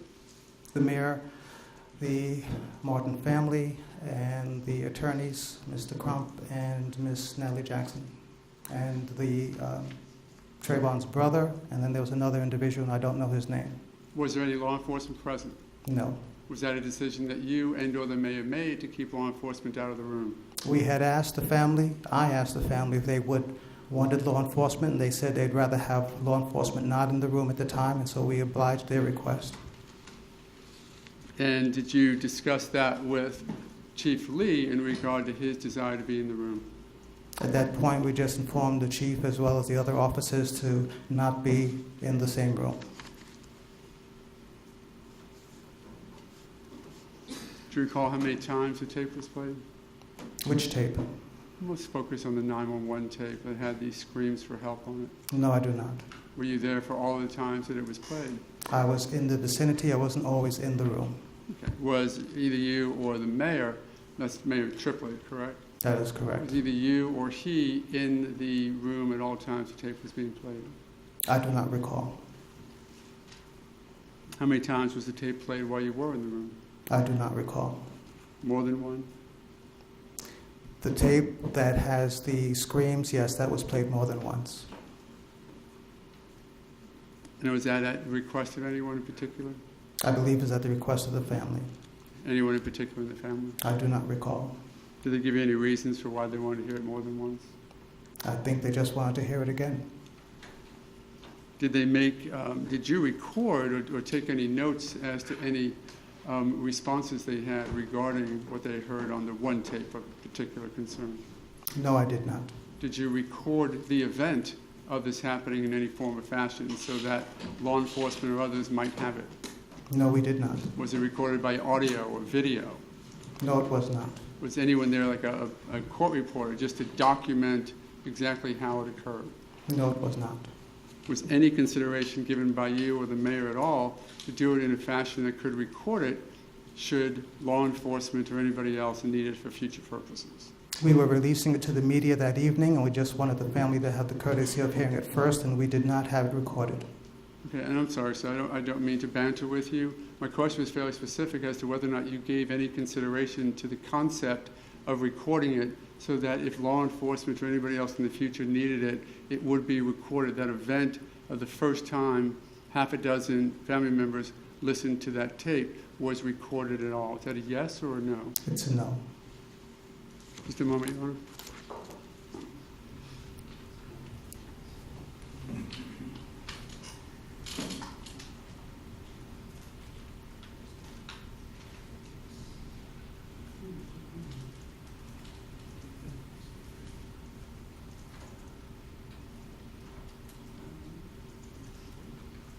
And just to be clear, the attorneys that you say were present were not city attorneys, they were the Martin family attorneys, correct? That is correct. The only two people representing anybody in Sanford, from law enforcement to the police, law enforcement to the administration, was yourself and May Triplett.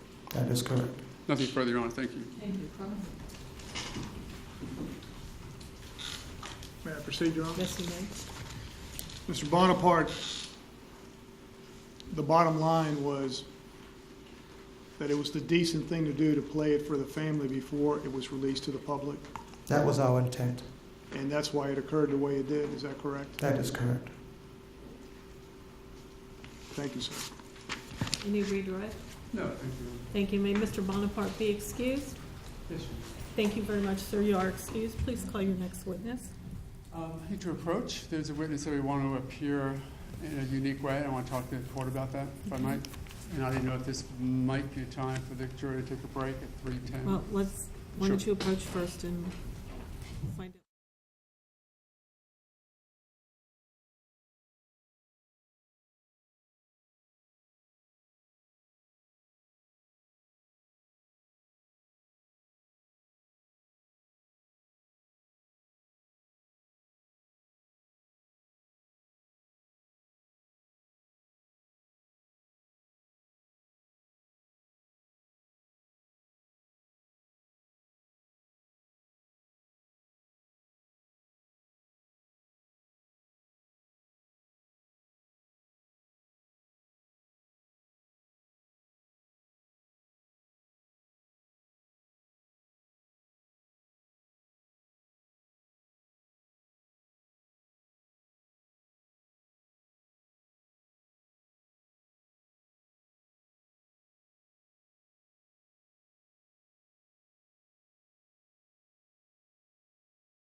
Ladies and gentlemen, we're going to take a 15-minute recess, so if you'll please put your notepads face down on the chairs and follow deputy out of the courtroom.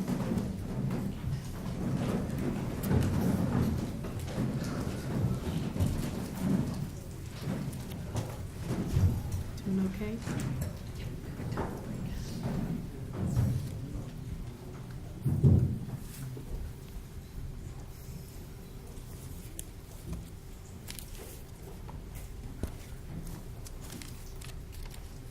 Please be seated. Court will be in recess for 15 minutes.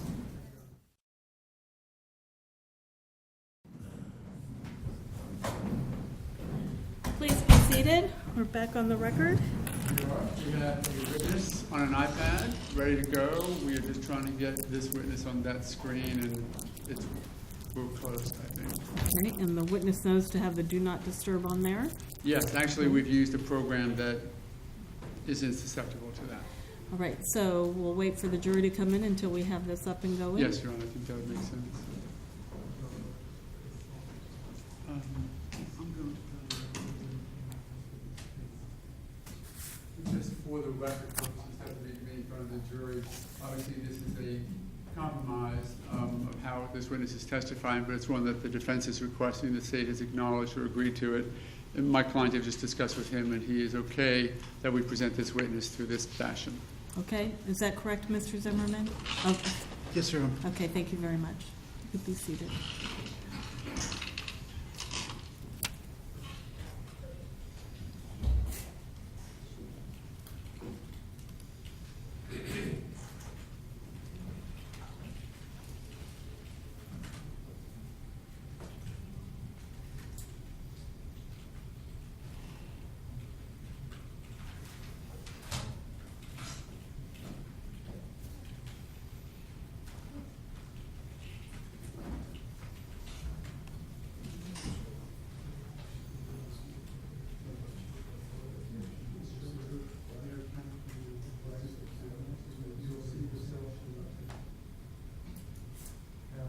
Yes, you may.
Hello again. Great, perfect. I'm going to just try and move this as cautiously as I can so as to not do anything. Sit tight for just a second.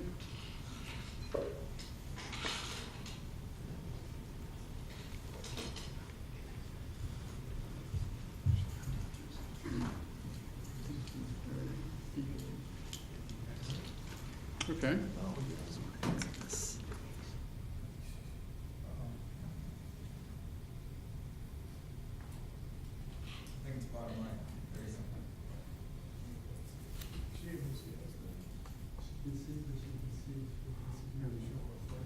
You need to show a photograph? Eloise, I'm going to show you something through a camera. I want you to tell me if you can see it, okay? You can't really see me right now because the camera's pointing up, correct? Correct. Can you see a document that I'm showing you? Yes. Okay, that's the way I mean. No, you really can't see it there, but you can. Thank you, and just for your planning purposes, we've canceled a couple witnesses based upon some of the testimony, so at this point, this will be my last witness, and we will go into the proffers of both experts.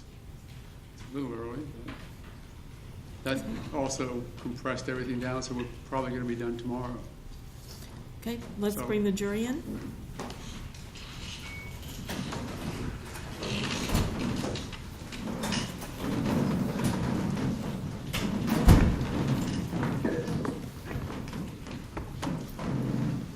Can you hear me? Yes. Great. This is the microphone we're talking to this. This was the up to.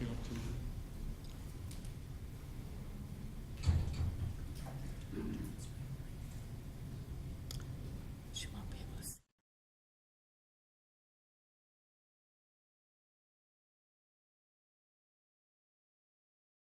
Will she be able to hear the clerk to swear her in as clerk? Yes, you can hear me now, Eloise, correct? Yes. Madam Clerk, would you just introduce yourself? My name is Lisa. Can you hear that? Yes. You just heard Lisa? Perfect. Very fresh, Ron.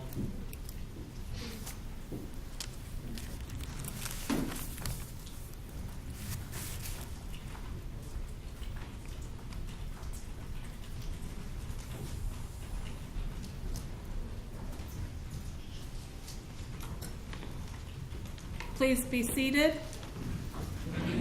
Mr. O'Meara, call your next witness. The defense would call Eloise Dilligard, Your Honor. Okay, go ahead. Ms. Dilligard, can you hear me?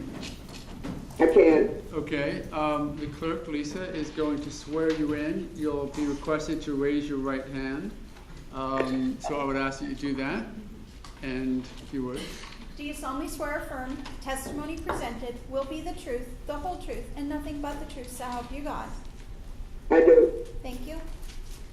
Good afternoon, ma'am, and I first want to thank you. I understand that you're homesick, and appreciate you spending some time with us today. I think I've asked you your name. Tell me your name again. Eloise Dilligard. Okay, and and if you would spell your last name. D as in David, I-L-L-I, G as in Gary, A-R-D as in David. Thank you, ma'am. And back in February of 2012, did you live at the retreat at Twin Lakes? Yes. How long had you lived there at the point of February 2012? By that time, it was about 2.5 years. Okay. You have since moved out of that location, correct? That's correct. Okay. I want to take you back to the time that you lived at the retreat at Twin Lakes and ask you if you knew somebody by the name of George Zimmerman. I did. And how long had you known him? Ever since we moved in October of '09. Would you consider yourselves friends? He was my neighbor. We spoke on a friendly basis, had no problems with one another. Okay. And were there times that you became aware that he was involved in a program called Neighborhood Watch? Yes. Okay. Did you ever see him in the neighborhood patrolling or doing anything like that as part of Neighborhood Watch? No. But you did know him as a friend or a neighbor? As a neighbor, a friendly neighbor. Okay. And focus your attention now, if I might, on February 26th, which of course is the night that Trayvon Martin was shot. Do you remember that night? I do. What I'd like you to do, if you would, is to tell the jury what first brought your attention to the event that you eventually came out or came to find out was the shooting we're talking about. I was coming from Walmart down Reinhardt to go to Oregon and make a left, and a policeman approached me from the rear And of course I thought, well, I didn't do anything wrong, but then I only to find out he wanted to go around me, so I pulled over. And as I was coming up Oregon to go into my neighborhood, I noticed that the police were going into the neighborhood.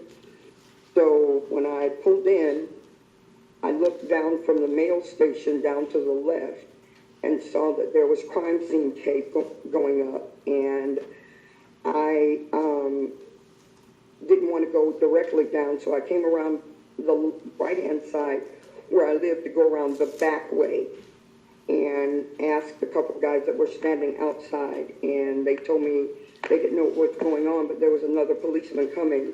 So I then proceeded to come back around and go back around by the mail station toward the crime scene area. Okay, and do you recall what the weather was like during that time? It was very rainy that night. Okay. And at some point, as you got closer to what you call the crime scene, did you notice any vehicles that were familiar to you? Yes. And whose I vehicle? did. And what vehicles were they? It was George's truck. And could you describe that if you would? I believe it's a gray Honda Ridgeline. Okay. If you could, tell the jury as best you can where within this area you noticed the truck. Because of the way our road is for Retreat View Circle, it was more like on the curb or nearing the curb down by where the crime scene was. Okay, let me ask it this Which way. I believe was on Retreat View Circle. I'm not really sure exactly. Okay. Do you know the area that has come to be known as the T intersection, which is very close to where the incident itself occurred? Yes. And though you may not have known the names then, there's a woman who lives in the end unit right by that T intersection by the name of Jenna Lauer. Do you know her? No, I don't. Okay. If we were to, I would ask for you to accept as a premise that she was living in that first condo or townhome just at the intersection of the T intersection and the sidewalk. Would you know what I was talking about? Yes. Okay.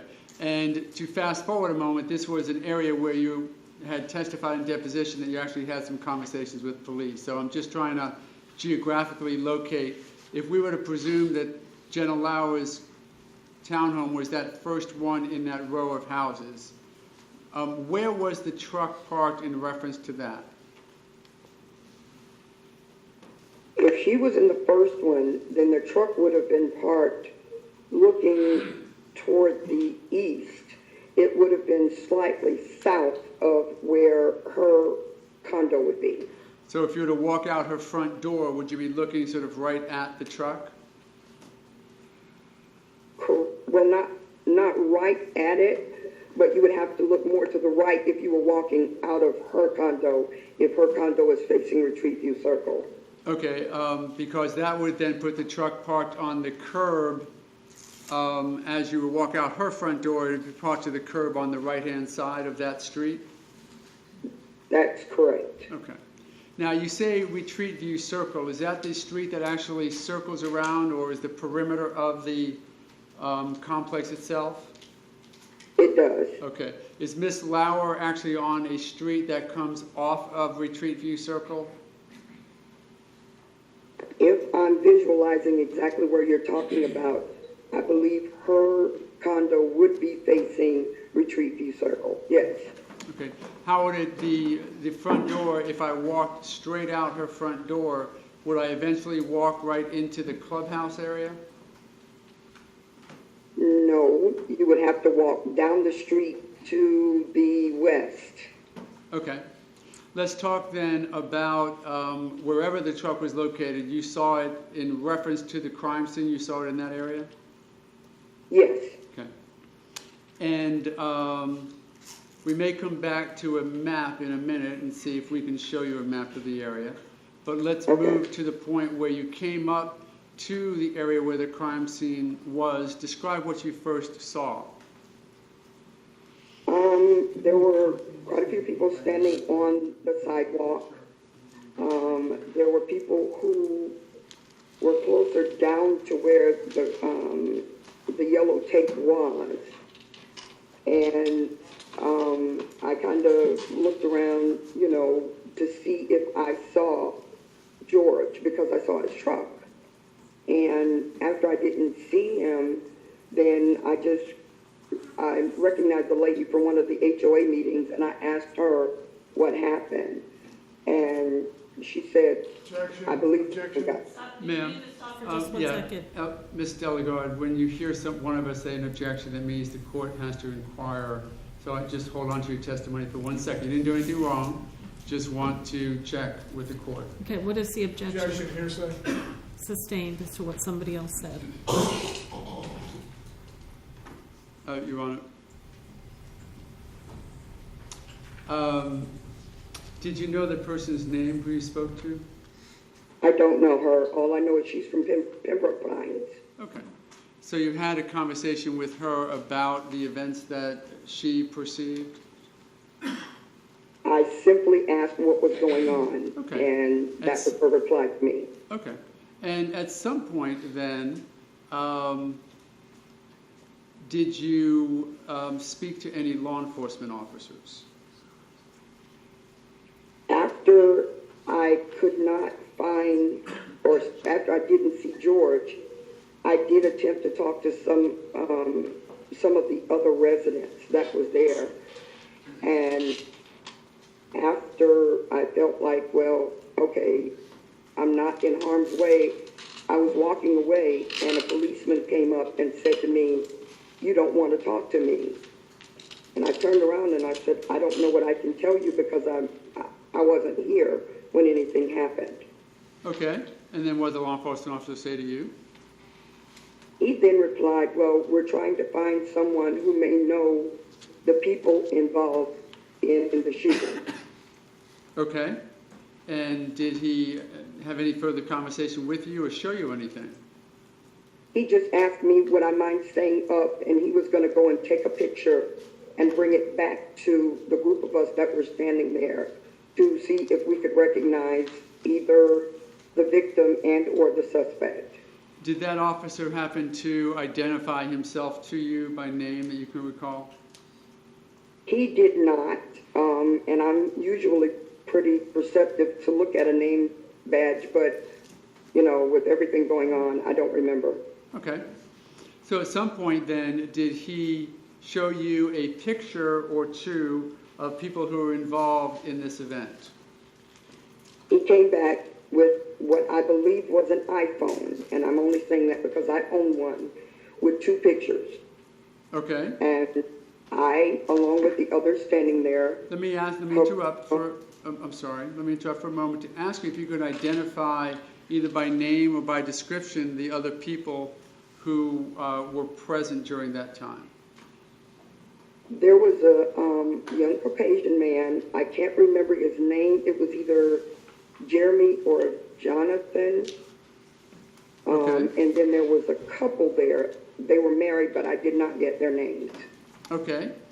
And were they then present when this picture or these pictures were shown? They were. Okay. Were you able to identify anybody in either of those 2 pictures? Yes, I was. And who was that? That was George Zimmerman, my neighbor. Okay. We have seen those pictures here quite a bit in the courtroom. I'm not going to show it to you directly right now unless I have to. But was that a picture where Mr. Zimmerman had a bloodied nose? He did have a bloody nose, yes. Okay. And there was describe the difference, if any, you saw between the picture that you saw that night and the George Zimmerman who you knew before that night. His nose was very bloody, and to me, it looked very disfigured, like it was, let's see, I'm looking at him, so then it looked like it was somewhat to the left or right. But I know it was not the way I knew him. His face was the nose was very disfigured and a lot of blood coming from it. Okay. Did it take you a minute or two, or how long did it take you to even figure out that that was the same person? I mean, his face still looked the same. The only difference was the disfigurement and the blood in his nose. Did you advise the law enforcement officer who was present of this person, George Zimmerman's name? Yes, I said that's my neighbor George. Okay. And did anybody else, as you can best recall, identify the person as well? Objection as to hearsay. Sustained. Don't answer that. After you identified George Zimmerman as the person in the picture, were you shown a second picture? I was. And that was somebody, was that anyone who you identified? I did not know the person's name. I had seen him in passing probably earlier that day, but I mean, I didn't know who he was. Okay. And do you know now that that person was Trayvon Martin? Yes. After then you identified George Zimmerman, what was the next thing that you did, or who'd you talk to about that event? Are you talking about that night? Yes, ma'am. If I can remember correctly, I think the first concern was where his wife was, if his wife was there. Okay, was that your concern, you mean? Yes, because I mean, I knew he was married and I didn't see her, and they're my neighbors, and once I saw his face and what looked to be, been hurt, my first concern is where's his next of kin, his wife? Okay, and what'd you do about that? Well, after, there was nothing else I could do at that point. Once I found out that, as I thought, I was no longer in harm's way because my husband was out of town, I went back down to my house, parked in my driveway, got out of the car, and went up to George's residence and knocked on the door to see if Shelley was there.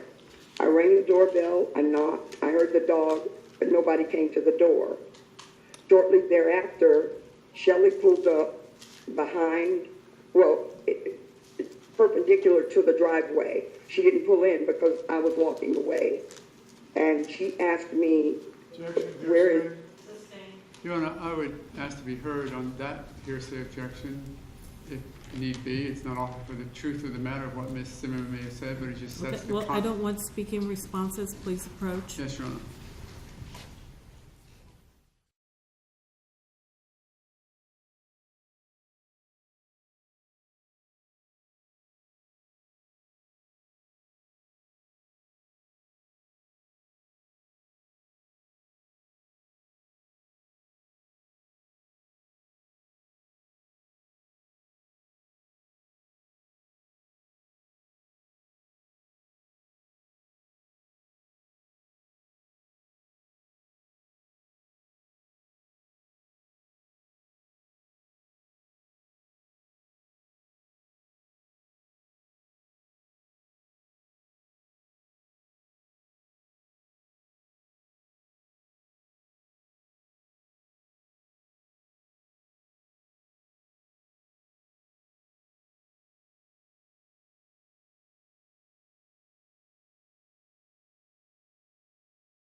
still there? I'm here. Perfect. Thank you very much for the patience. Well, I think we were talking about that you had a conversation with Shelley Zimmerman. Yes, a brief conversation. And after that, what did Ms. Zimmerman do? She, once I concluded my conversation, she sped off around to the crime scene. Okay. Now, I may have taken you out of time a little bit. I want to go back. When you were there with the police, well, let me ask you this. Did you go back to the area of the event at all that night? Yes, I did go back down there to make sure she was okay. Okay. But I didn't see her, so I got back in my car and I went home. Okay. My understanding was that you were present during, that you were questioned by law enforcement to the extent that you've told us about. Were you present during any other witnesses' discussions with law enforcement? Yes, the young man that was there alone, and then the other couple spoke to the policeman in terms of what they knew. Okay. I don't want you to tell us precisely what you heard them say, because law enforcement may have already testified to that, but were you there when those people gave their statements to law enforcement? I was there when they gave their verbal statement, but I was there when they did their written statement. Okay. I'm going to ask you if you could be a bit more precise. I know that you don't recall names. I believe you said one might have been Jeremy and another one Jonathan. Was that correct? That's what I think I remember about the names, but again, I'm just not sure. That's fine. But do you recall, were there three people? I think you said one female and two males, or were there any more than that who gave their verbal statements to law enforcement in your presence? In my presence, there was a couple, a male and a female, and then there was a gentleman who was by himself. Okay. Did you give any verbal, except for what we've talked about so far, did you give any verbal or written statements to the police that night? No, other than he asked me my name, and I gave it to him, and I gave him my phone number. Okay. And then, and now I think we're back to the time where you left the area of the event first, ran into Miss Zimmerman, went back looking for her, didn't find her, and left the second time? Correct. Okay.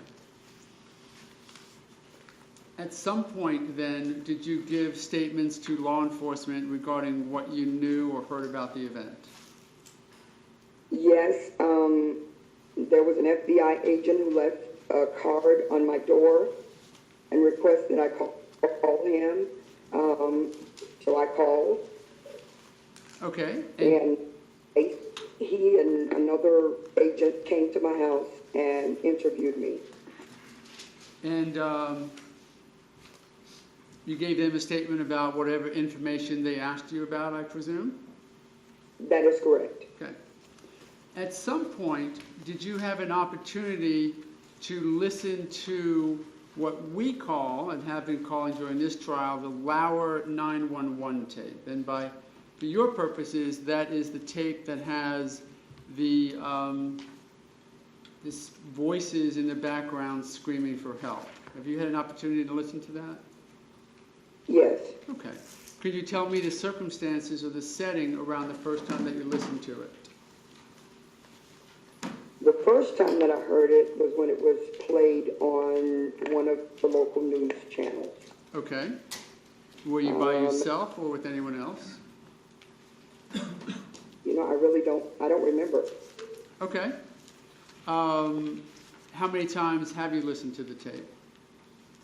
Besides that time, well, it was played over and over, but I would probably say maybe 2 or 3 times. Okay. Did you hear a voice screaming for help in the background that you were able to recognize or identify?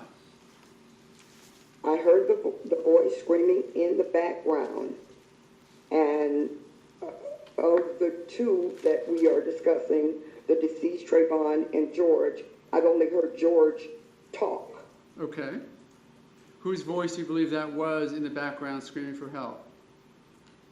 Based on the fact that I've only heard George's voice and it's a light male voice, I would say that it was his, And by his, you mean whom?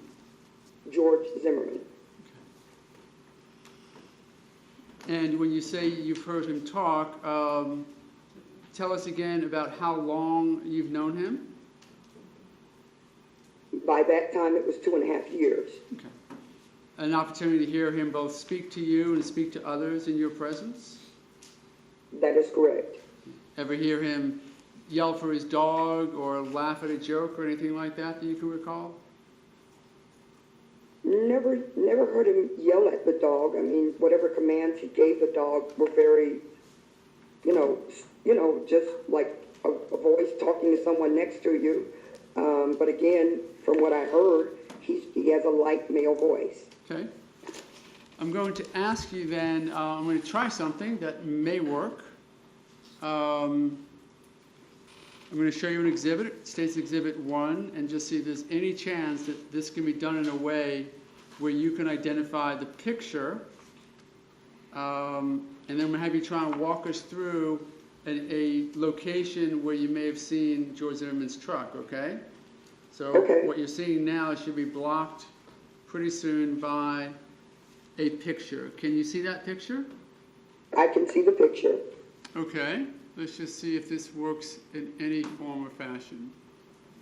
You need to bring it up a little. It's going out of my focus. Okay. Let me try something else then. That's better. Okay. For you, maybe. Hold on 1 second. Sure. Does that work? Can you at least... That works.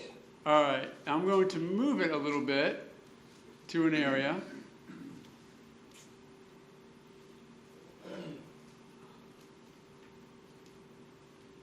Okay. Can you describe what is barely on the screen at this point? Can you see that? The only thing I can see is a blue line, a little bit of grass, and the white border on the picture. Can you see the pool that's in the center of the photo? I can. Hmm? No, it's not. What do you mean? Your Honor, if I might. It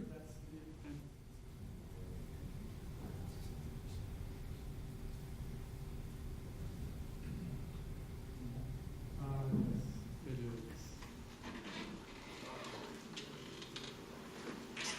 Okay.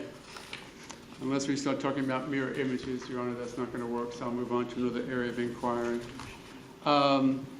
Ms. Delegard, I'm going to try to do what we were just going to do visually. Okay. And ask you this. You are familiar with the complex, correct? I am. Okay. You sort of gave us a walk or a drive-through as to how you entered into the complex. Can you tell me what entrance you came into that night? I came in the entrance that is directly in front of Bentley Elementary School. And is that the one that when you drive in, you have the clubhouse immediately in front of you and just to your right? That is correct. Okay. From that point, and I know we're testing your memory since you don't live there anymore, from that point, as you're coming in Oregon, I know that you took a sort of back route over to your complex because you took a right on Retreat View Circle, correct? When you first came in.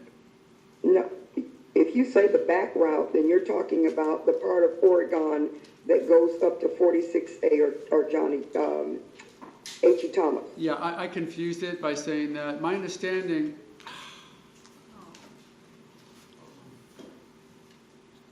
One moment, if I might.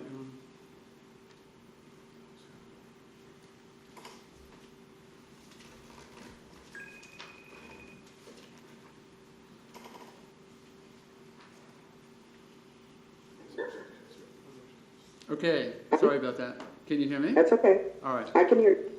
I think I confused my question a moment ago. My understanding was that when you first came into your subdivision, you realized that there was some crime scene tape, correct? Correct. As you're coming into the main entrance with the clubhouse off to your right, which way was the crime scene tape from where you were driving in? To the left or to the east. Okay. And that would have been, is that the normal way that you would go from that main entrance to your residence? You would go to the left? No, I would go to the right. Okay. All right. Now, what I would like to do is start at the Oregon main entrance with the clubhouse on your right. And if you can sort of walk or drive us to the area where you did drive up to get a better view of the area of the crime scene itself. If I were to drive in to the entrance that was directly across from Altomedes Bentley Elementary, I would have made a left rather than a right to go down to where the crime scene was. Okay. And where on that scene then would you have seen George's truck? Oh boy, it wasn't even 3/10 of a mile down because it's not that far. Okay. Do you have a present memory today as to where the truck was? It was parked on Retreat View Circle, just to the left of where you're talking about the T area was. Okay. Let me ask it this way. I'm going to refresh your recollection with some testimony potentially.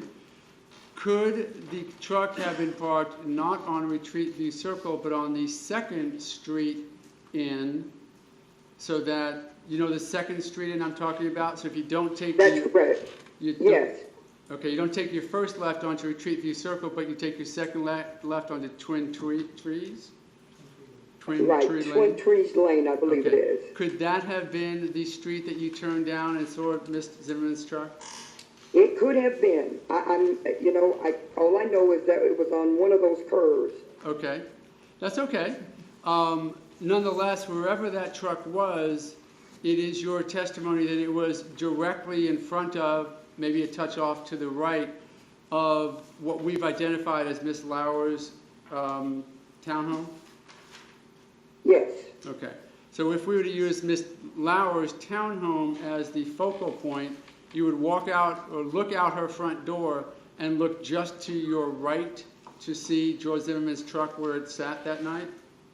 That is correct. Okay. I have a moment, Your Honor.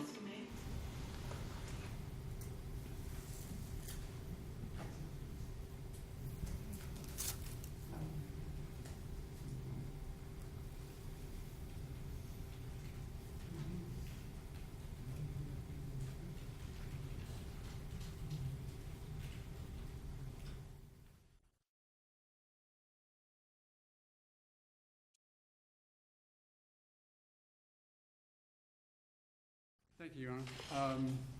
No further questions. Okay. I'll try and assist as best I can with the compromise of having it this way. Okay, thank you. Cross? Ms. Delegard, can you see me all right? No. She Kind can't of, see sort you. of. It's looking straight up. That's what she sees. Okay. Can't see me still? I can see you through the just beyond the little projector. Yes. Okay. I don't know if you remember me. I'm Bernie Della Rionda with the State Attorney's Office. Yes, I do remember you. Okay, great. I just have a few questions and then we'll get you out of here. Okay, or Sure. we'll leave you alone, I should say. Since you're at home. Yes, ma'am. The bottom line is that day you came into contact with a police officer who told you there was a suspect and a victim, showed you some photographs. You recognized one photograph as George Zimmerman. The other photograph, you didn't know the person. You now know it's Trayvon Martin, correct? That is correct. Okay. And you said you had seen him earlier the day in the retreat at Twin Lakes, correct? Just walking around? Right. Okay. And then finally, you were asked about the voice. You mentioned you saw it on TV, correct? Correct. And you didn't have a point of reference. All you knew was George Zimmerman's voice, but you had never heard Trayvon Martin's voice, correct? That is correct. I've never heard his voice. Thank you very much, ma'am. You're welcome. Any redirect? A sick woman in her bed who came with us. I think we're done with her and do appreciate her coming. Okay. Ms. Delegard, Yes. we are done. I appreciate your time. Thanks very much for doing this from your home, and I apologize for the interruption. I hope you feel better. It's okay. All Thank you. right. May Ms. Dillagard be excused from Yes. being recalled? Excused by the defense, yes. Okay, you're excused. That means that you don't have to appear again. Thank you very much, ma'am. Thank you, Your Honor. Thank you. Okay. Yes, and when you're finished with that, if you'll approach for just one moment.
Okay, ladies and gentlemen, there's some more matters that we need to take care of tonight, and so I'm going to let you go home at this time. It's 4:21 before, as you're starting to get your notepads in order, I'm going to give you my admonitions.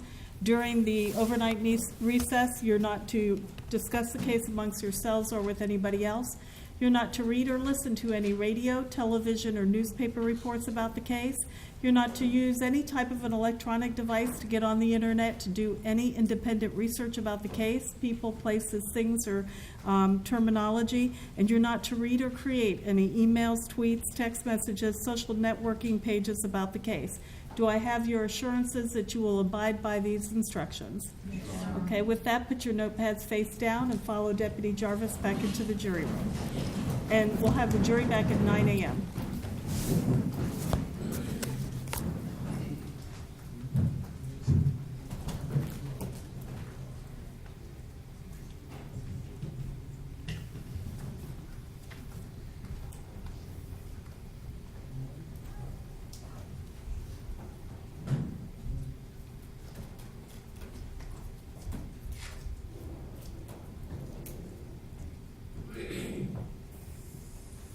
Please be seated. We're going to take a 10-minute recess, and then we're going to continue on with the animation issue and the proffering of the testimony of Mr. Connor.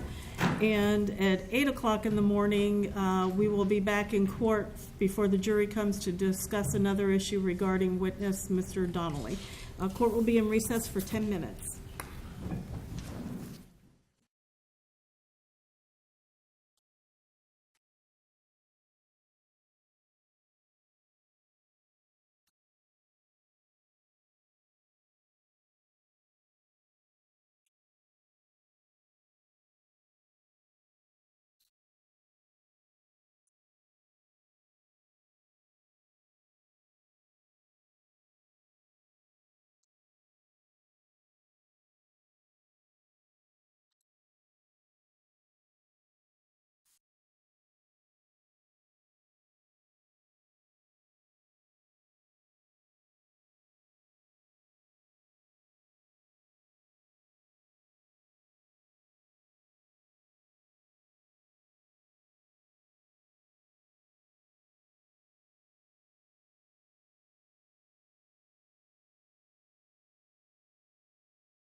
please be seated.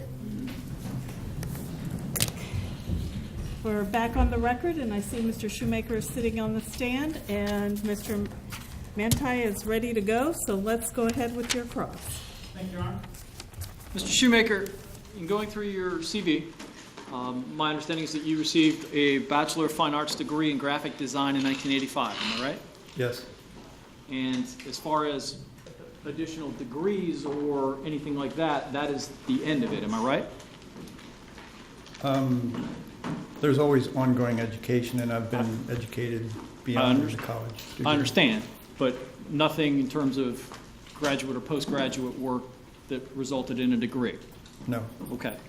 And nothing, sort of, you're not being held out as anything like an engineer or physicist or anything like that, am I right? Correct. Okay. Graphic design, essentially you take computer software and, for lack of a more specific way to put it, you draw things or create things. That's one version. Okay. What's another? There's a lot of different types of design, information design. There's a lot of different things that you can do with those tools. All right. As far as your prior experience in testifying, I think you said 20 criminal actual cases where you were appeared in court? Declaration or testified. Okay, I want to know specifically where you testified in a court in a criminal trial in front of a jury. How many?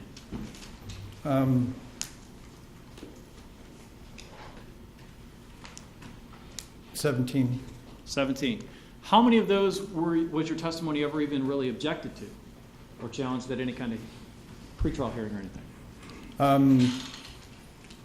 You mean challenged, or what do you mean? How many times did whatever side you were testifying for, and I understand it's always been for the defense, but how many times did the other side challenge or object to you being permitted to testify? Whenever I was qualified as an expert. So there was always some kind of pretrial hearing? Whenever I testified in court, there's always been a pretrial hearing. Okay.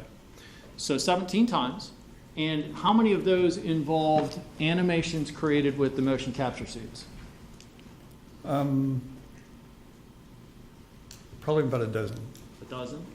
Can you tell me the last one? Give me the title of it.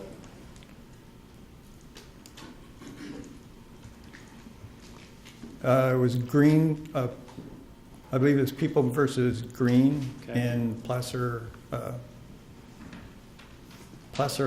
or Auburn County, I believe. Or, yeah, it was in Placer City, or Placerville, sorry. Placerville? Yes. I know that you have also testified that you often create these animations based upon such things as surveillance footage, like you showed us the one with in the parking lot and that sort of thing. How many of these involved a situation like this one where you had no film or anything like that and you were basically inserting figures?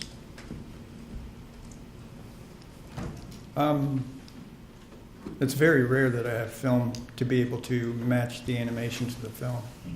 Okay. So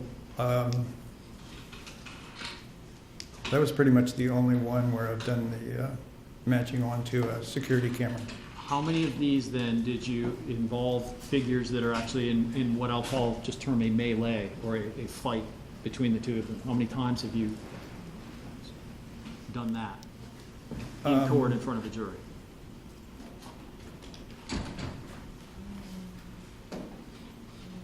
Twice. Twice? That includes this one.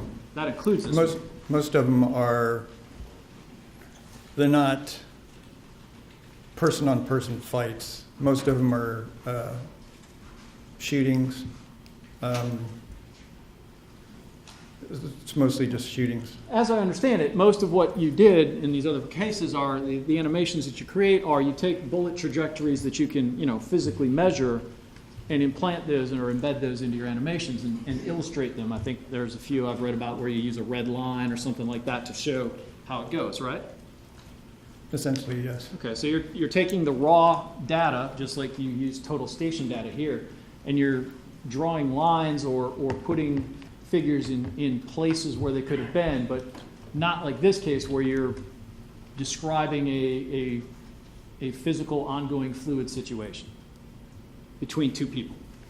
There's some that I've worked on where it's multiple gunshots, so you've got movement from the first one to the next one to the next one. So it's a sequence of events. Okay, but not interaction between the two physically. You're talking about measuring trajectories again and things like that.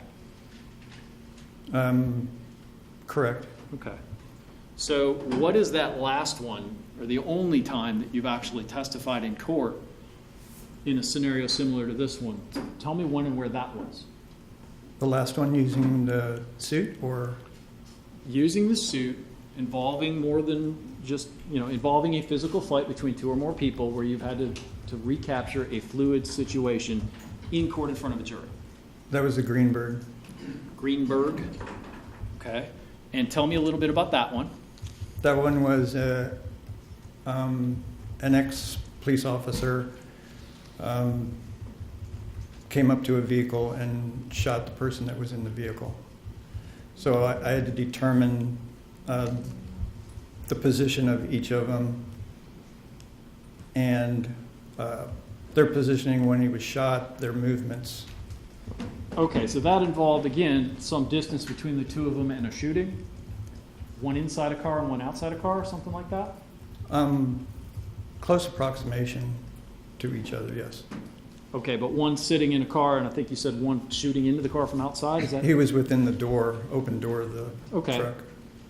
Okay, not as in this case where you're trying to describe a ongoing scrum between two or more people. Correct. Okay, so this would be the I have first one time. that I'm currently working on now that, not this one. There's one I'm working on now that is the same as that. I know about working on.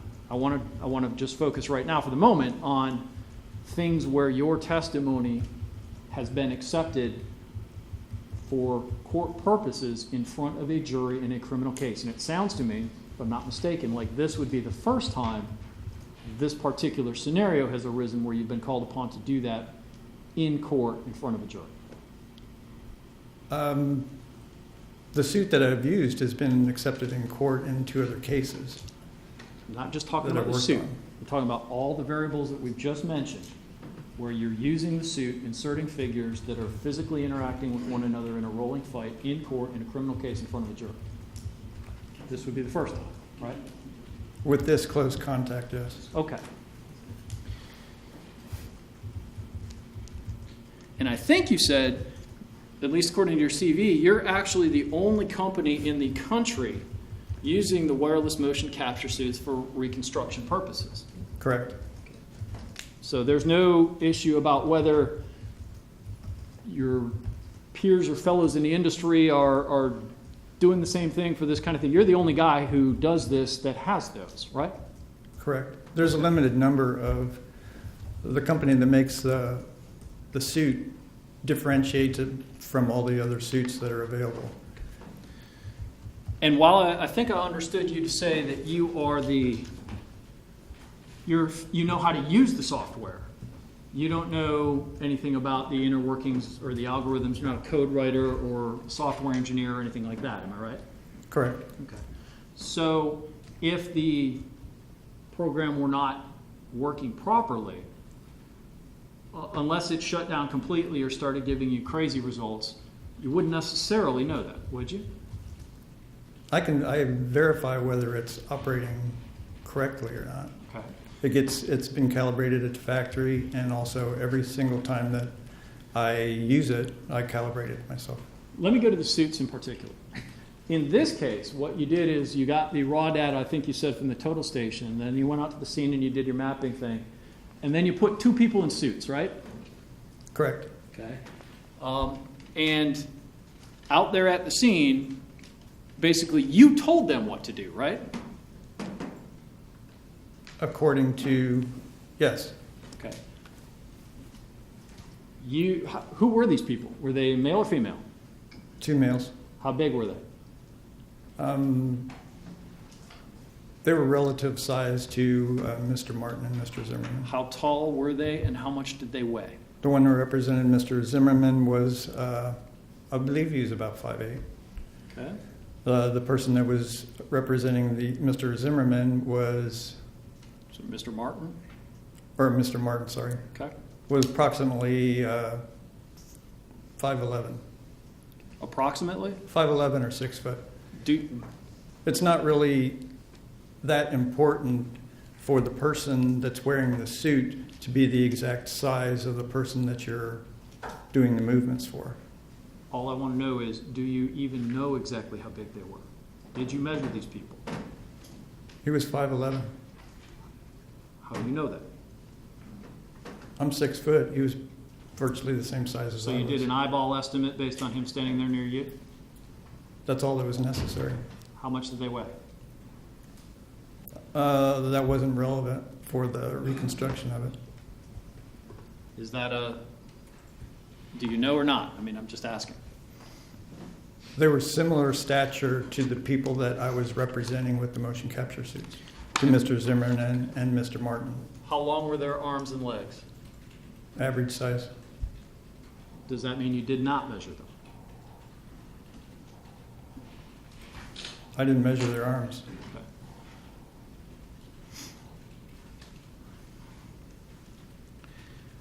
And they got into poses.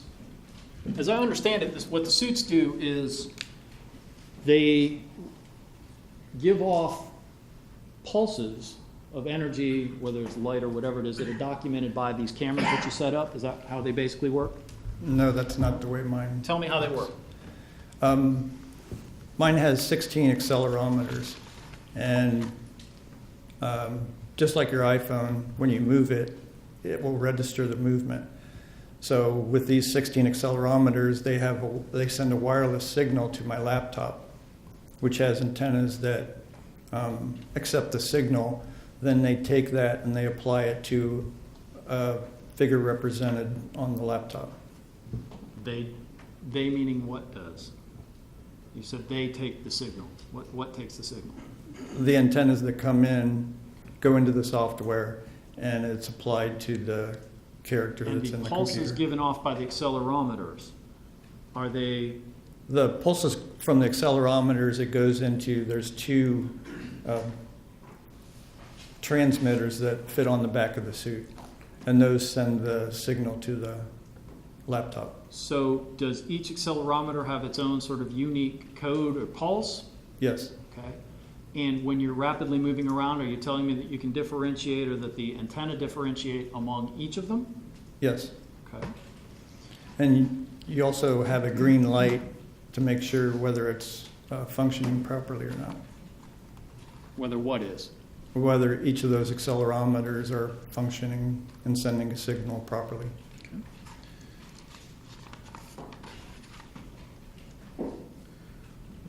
The version of this animation that you played for the court this morning, is that the final version now? Yes. Okay. How many prior final versions of this have there been? In other words, how many have you tendered and then had to change again? There was 2 prior versions, and they were adjusted for more accuracy, Okay. according to the witnesses. Well, and that's sort of where I want to get to, is you actually never, you adjusted based on witnesses. You haven't actually ever read or listened to the actual testimony from the witnesses, have you? There's police reports that, Courtroom testimony, not police reports. not the courtroom testimony, no. In fact, what you did is you changed them based upon what Mr. Zimmerman's attorneys told you people said in court. Yes. Okay. And that actually apparently was different enough from the way you'd originally created the animation that you have changed it at least twice. Just to be more accurate, yes.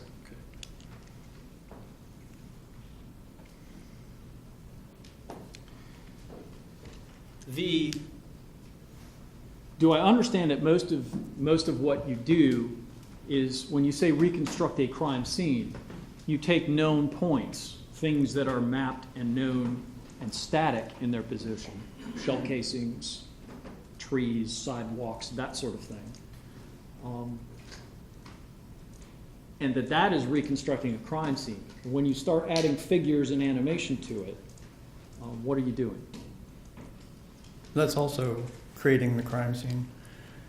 what I do is I take coroner's reports, all the discovery, specifics about the scene, total station data, if it's available, my gathering of data, and I put it into context. Sometimes when a jury receives, say, a coroner's report, for example, and they talk about the angle of a bullet trajectory, the jury doesn't, they get that angle, but they don't really know how that applies to the scene or how is that relevant and what position they would be in the scene.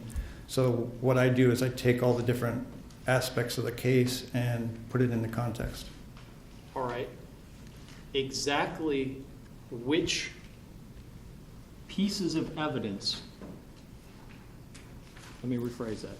Exactly which testimony did you incorporate into this animation?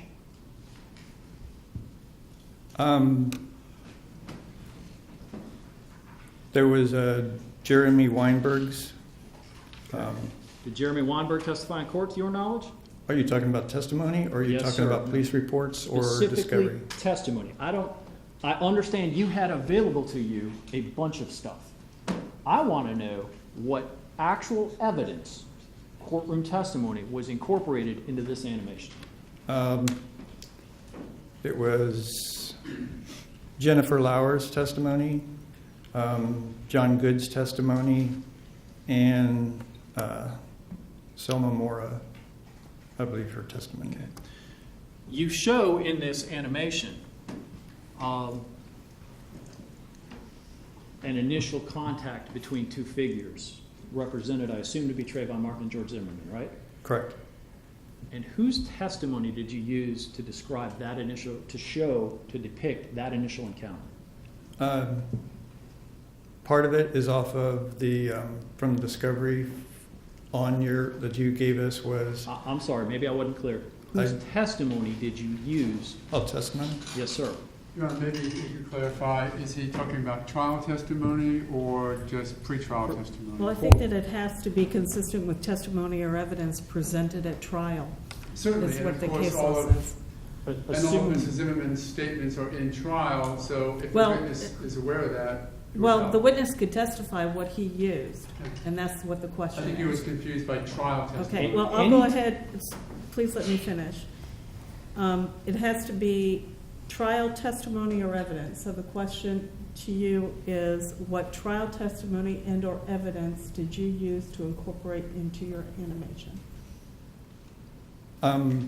For the initial contact, it was Jennifer Lauer's statement. According to what you understand her statement to be, you believe that she saw that occur? She didn't see it occur, she heard it occur. Okay. That was the point. You are, however, depicting it visually, right? Correct. Okay. She certainly didn't testify that she could depict it visually, right? She just pinpointed the initial contact point, where it started. She pinpointed it? At the T intersection to the left of where she was in the condo. Somewhere to the left of her condo is where she first heard things, correct? Correct. Did she ever say that it must have started there? It's not mine.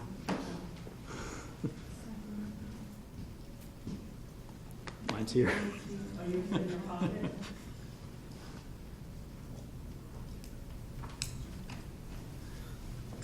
It was on vibrate, and it's not vibrating anymore, but it's not yours. Okay, go No, ahead. Your Honor. Oh, I'm sorry. Your indication is that she, according to you, somehow testified that she knows that it must have started there? I have a question. If you want a clarification, you can ask Mr. Manti what you Okay. want clarified. So for evidence, which the judge was asking, does that include police reports? No, sir. I want you to assume that anytime I'm asking you about actual evidence or testimony, I mean something that has gone on in this courtroom during trial, okay?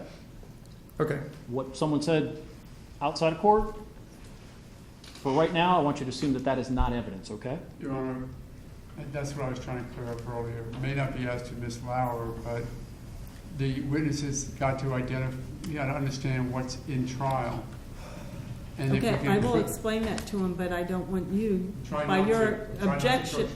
by your objection, trying to infer to this witness how he should answer. Exactly. So,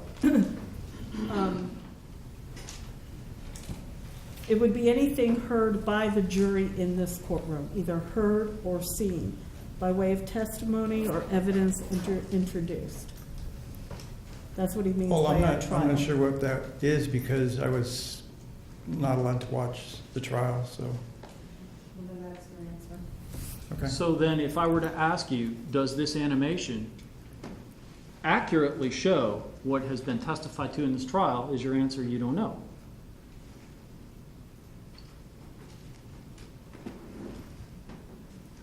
I'm not sure what the proceedings, what went on in court. Okay, So, according to the evidence that I've received and from your office, well, I'm not talking about the discovery matters and all the stuff that you used initially for the first set of animations or the underlying stuff, and I'm not talking about what a lawyer may have told you. If I were to ask you, does this animation accurately show what has been testified to in evidence in this courtroom, is your answer, you don't know. And again, I'm not, my answer to that would be yes. your If answer is, it's, if it's not in my consultations with the attorneys, it would have changed. So it's been adjusted to testimony in court. none of which you have heard or observed yourself, Correct. and none of which evidence you have actually seen yourself. None of the evidence which has been in court, yes. Okay. So, part of this animation shows this initial encounter where these two figures kind of walk up to each other. And I understand you believe that the victim in this case, Trayvon Martin, was left-handed. Am I right? You said that? I believe so, yes. Okay. And you don't show anybody jumping out of a bush, for example. No? There was no evidence for that. Nothing. Okay. And you don't show anybody just sort of emerging out of the darkness or running out of the darkness. It's just these two people kind of walk up to each other and stand face to face for a while, right? For seconds, yes. Okay.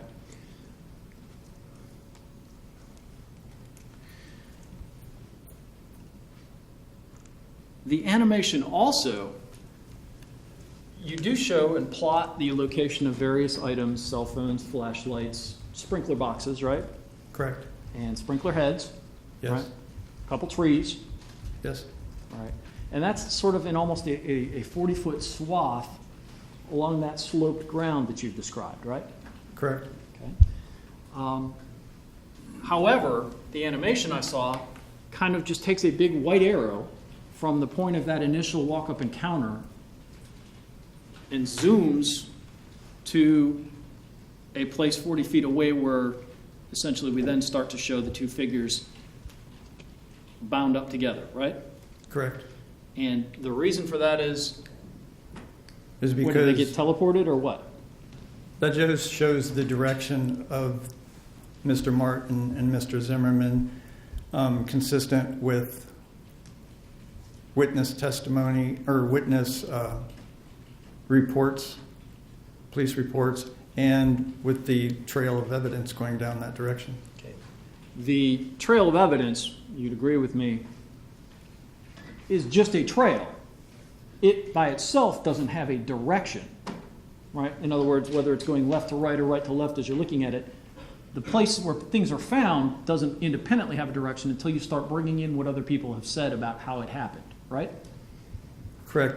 Okay. The reason for the arrow is moving from the one witnessed event down to the next witnessed event.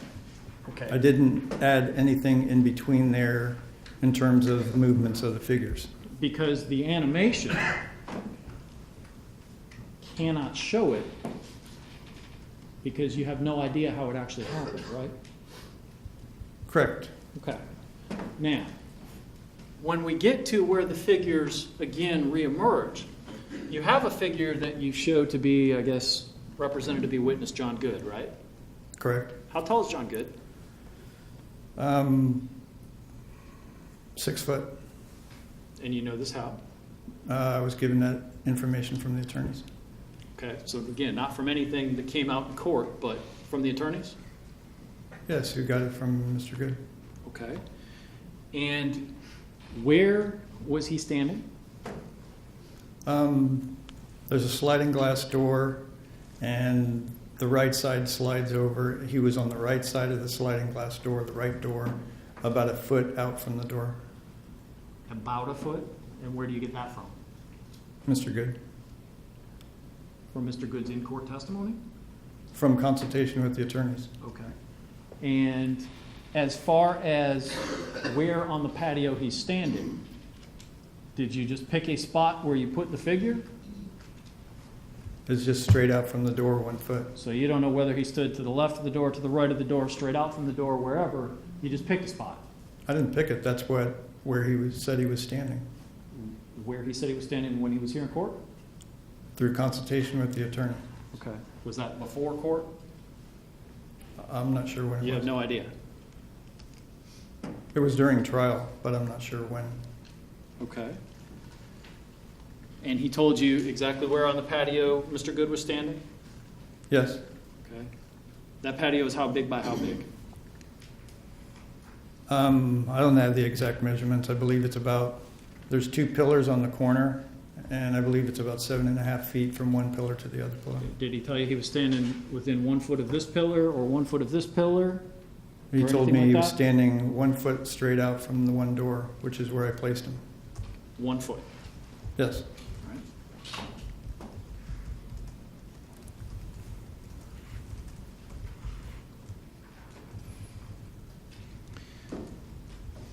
Let me start with something else about the animation.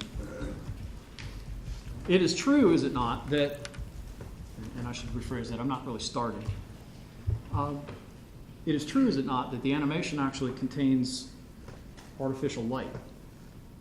In other Correct. words, okay, so it purports to show things even though you know it was dark outside. Correct. Okay. And my understanding is that you made intentionally no effort whatsoever to accurately document the lighting conditions and everything else. Because the most important thing with the video is Is that a yes or a seeing no? detail. Yes. Okay. So the most important thing on the video is seeing detail, even though you know that that wouldn't have been the detail that night. Correct. There's plenty of other people can testify to the lighting conditions. Okay, so if I were to ask you if the lighting conditions portrayed on that animation are an accurate representation of what they were that night, you would say no. You're correct. Okay. I would say no.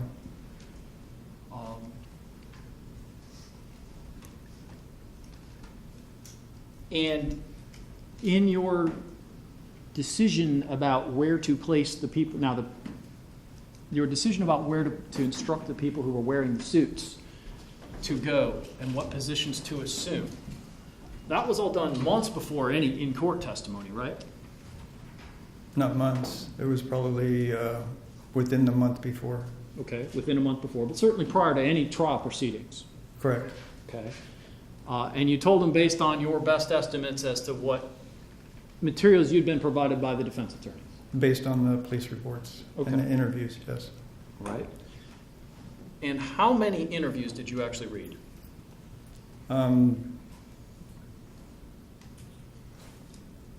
There was Jennifer Lowers and John Goods. There's a couple, there's 3 handwritten reports. Handwritten, like witness statements, you mean? Yes. Okay. And that's it? Yes. Okay. So based on those, you told these people wearing the suits where to go and what to do. Based on that, plus based on the 911 call, Okay. and timed it with the 911 call. Well, let me get into that. The 911 call is actually placed by Jenna Lauer, correct? Correct. Jenna Lauer saw none of this, correct?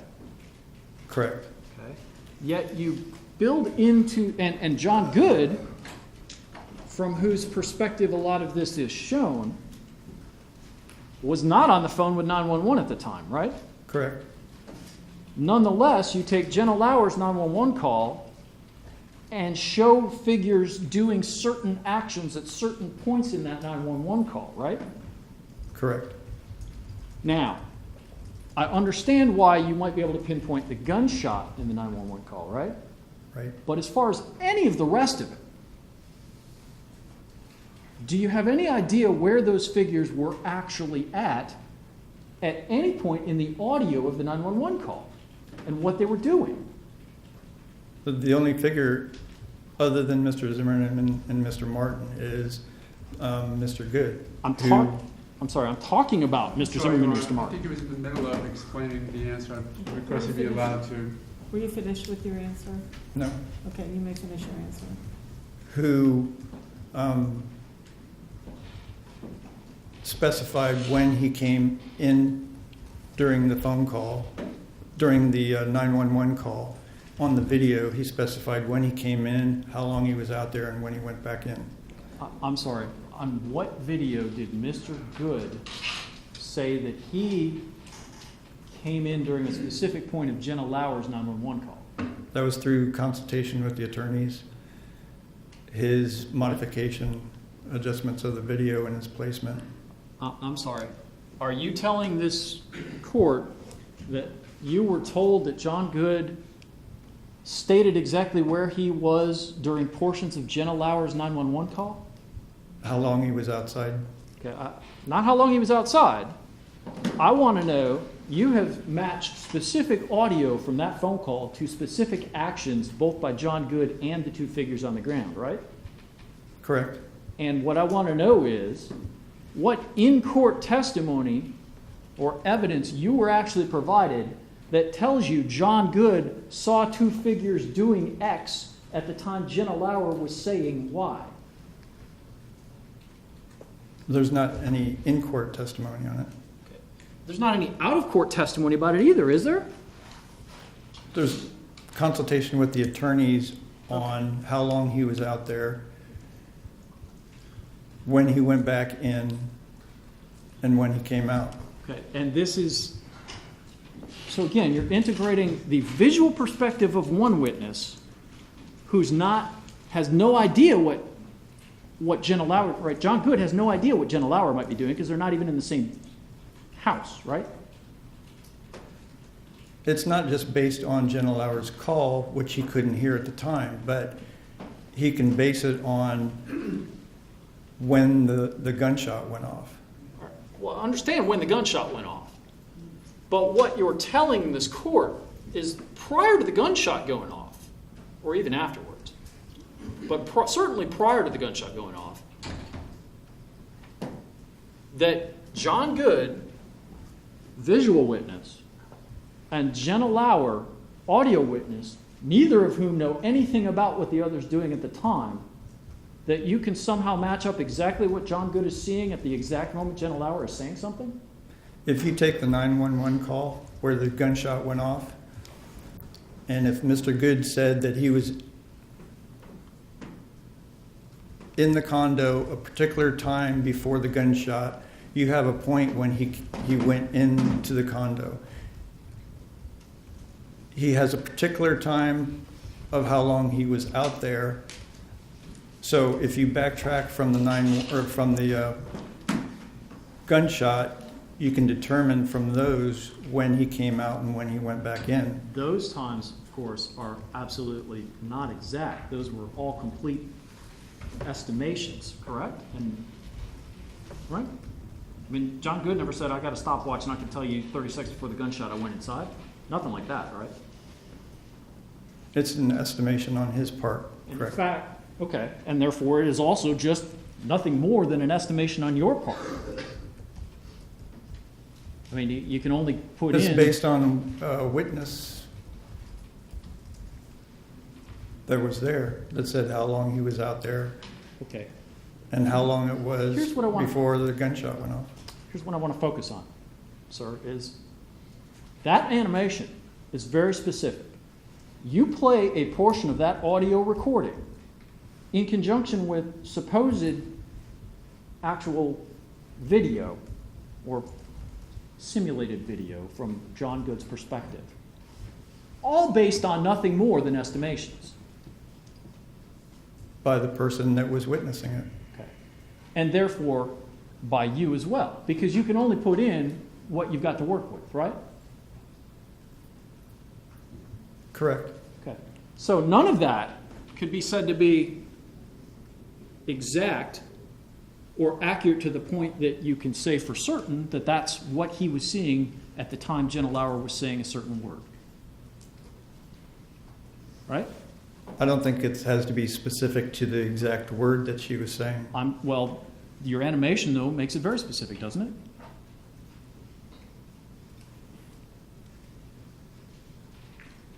Yes. There's nothing in that animation that tells me the call is generally going on now, and I'm not sure exactly what part this is. That animation shows exactly and sounds exactly that these things are going on at the same time, right?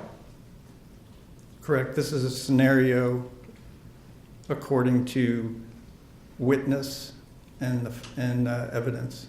I'm sorry. Which witness and which evidence that came out in court? Or are we back to estimations based on what attorneys told you? Consultation with attorneys Okay. on his movements. Would you agree with me that there's no way John Good could ever say, at the time Jenna Lauer was saying this, I was doing this?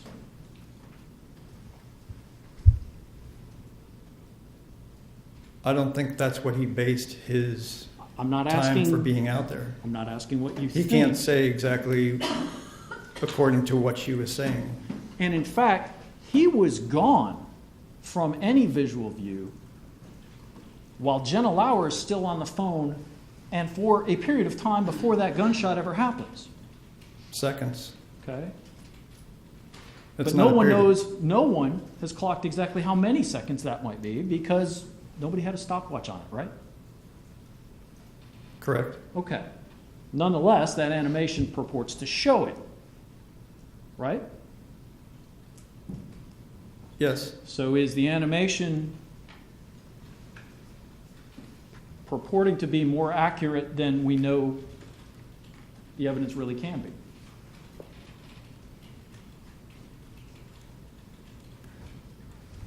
The purpose of him involved in the animation isn't so much whether he was outside for 10 seconds versus 7 seconds. It's putting him into the location and showing what he was able to see at that time. Well, but you don't know what he was able to see at that time because you don't know exactly what was going on with the call, right? His estimation is based not on the call, but on when the gunshot went off. It is estimation. They're overlapping. It is estimation upon estimation upon estimation. So when I ask you if that animation purports to show more exactness, more accuracy than the actual witness testimony and evidence, would you agree with me? I can only do it to the point of the witness. I understand there are limitations to the animations. What I'm trying to get is this was created, but you're not pretending that it's an accurate depiction of what went on. You're positing it as an estimation, right? According to the witness that was involved. Whom you've never actually heard testify. Correct. Okay.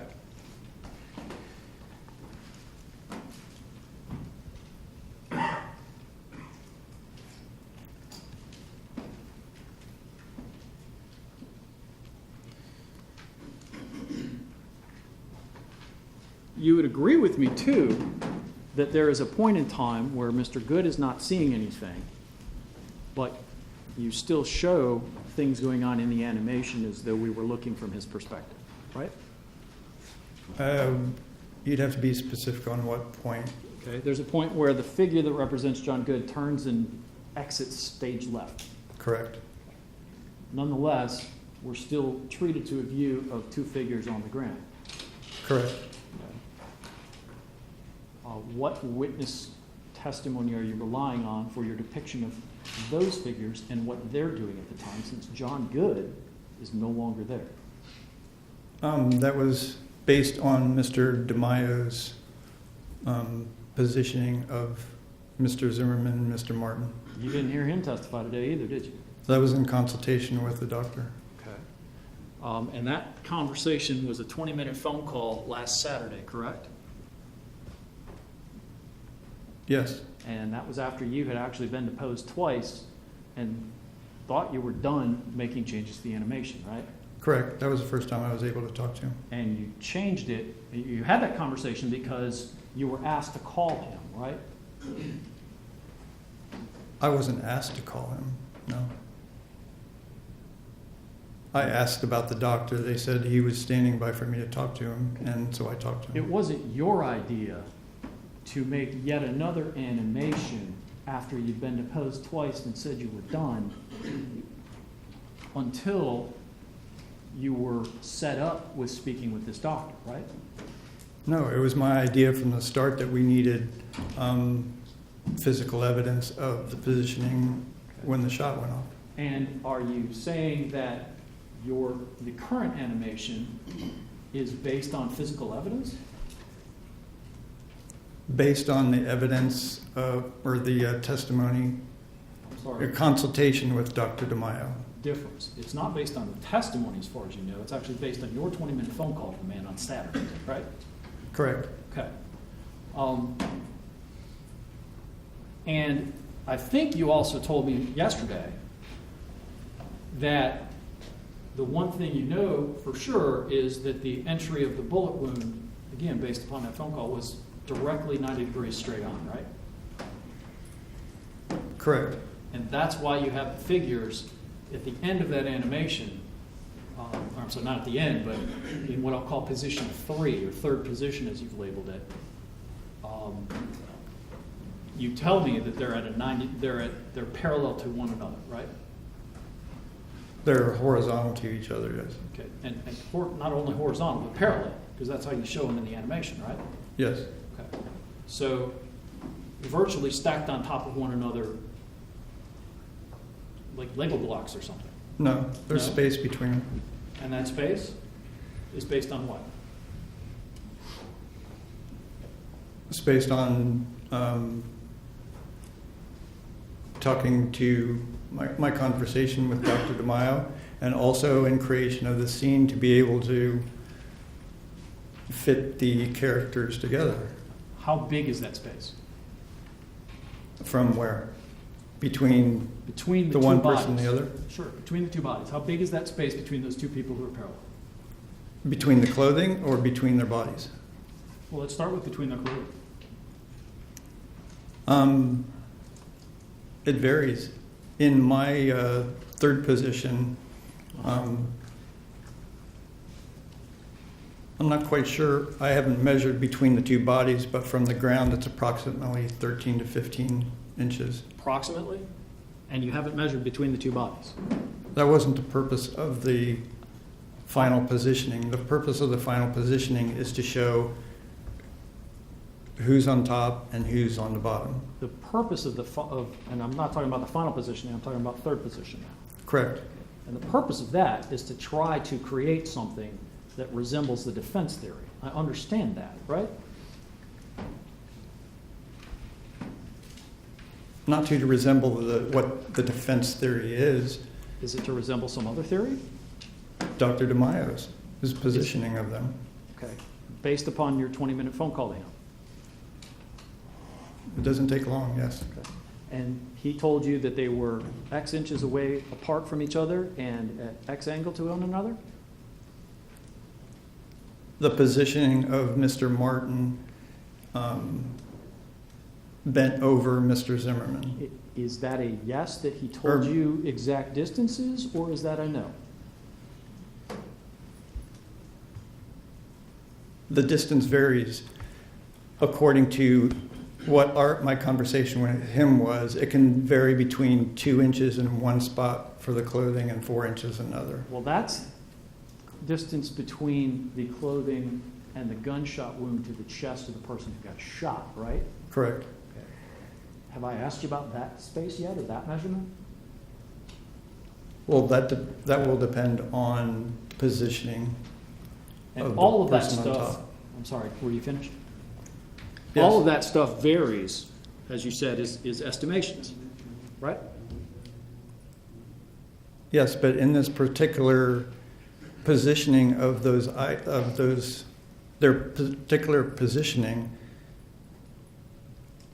the purpose of their positioning wasn't to get so specific that you could measure and that you could have a camera there measuring exactly the distance between them and show that point of view. Otherwise, I would have put a camera there to show that point of view. The purpose of it was to show who is on the top and who is on the bottom. So the purpose of it is not to be accurate as it actually happened, it is simply to show positions of figures? Correct. Otherwise, I would have put the camera at another location So- to be more specific on it. So do you know whether that animation accurately depicts how those figures were in relation to one another that night? Yes, according to Dr. DeMaio, that's the position that they're in, which is consistent with his findings. That position being parallel to one another with an unknown distance They're between. not completely parallel in the third view. I'll let the animation speak for itself. So if I were to ask you, are you basing this on your phone conversation with Dr. DeMaio or his actual in-court testimony about the possible positions of these people? You would say it was the phone call. Yes. Okay.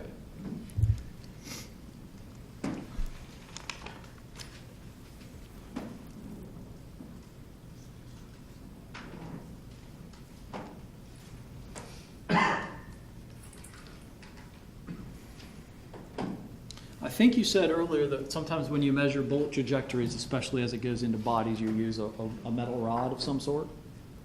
I create a rod in the computer. Did you do that in this case? I wasn't showing the bullet trajectory in this. So, and in fact, that animation doesn't show the bullet trajectory, the firearm, or anything like that, does it? That wasn't the purpose of the animation. I understand, but it doesn't show any of those things, does it? No.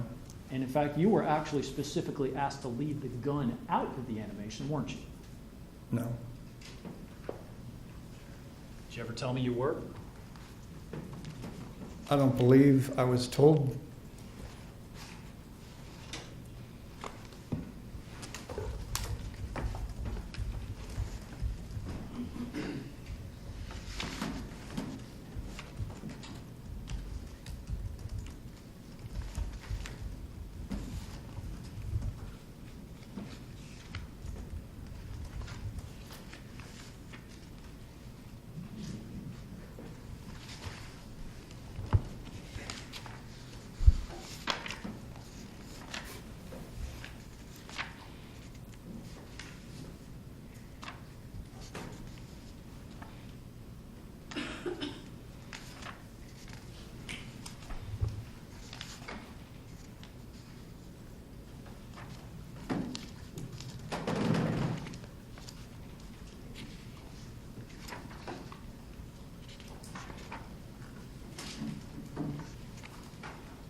Page 27 of last Wednesday's deposition, counsel.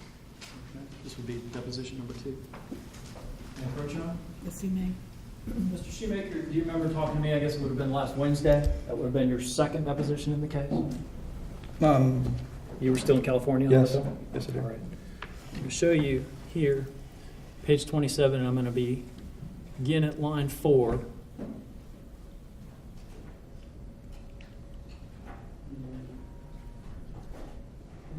you see that question answer? Correct. It wasn't a. Go ahead. I don't believe it states that I was told to leave it out. It says in consultation with the attorney. Do you remember the question, were you requested to leave the gun out, or did you make that decision on your own? And your answer was, I didn't make that decision on my own. I believe it was just consultation with the attorneys. Remember Yes. that question answer? It was in consultation with them. So Okay. my input and the attorney's input. So you specifically That's- decided not to put the gun in. That's not the purpose of this video. Is that a yes or a no? I did not put it in. Even though you certainly knew that that gun was there that night. Correct. Okay. So the video omits that. Correct, because that's not the purpose of the video.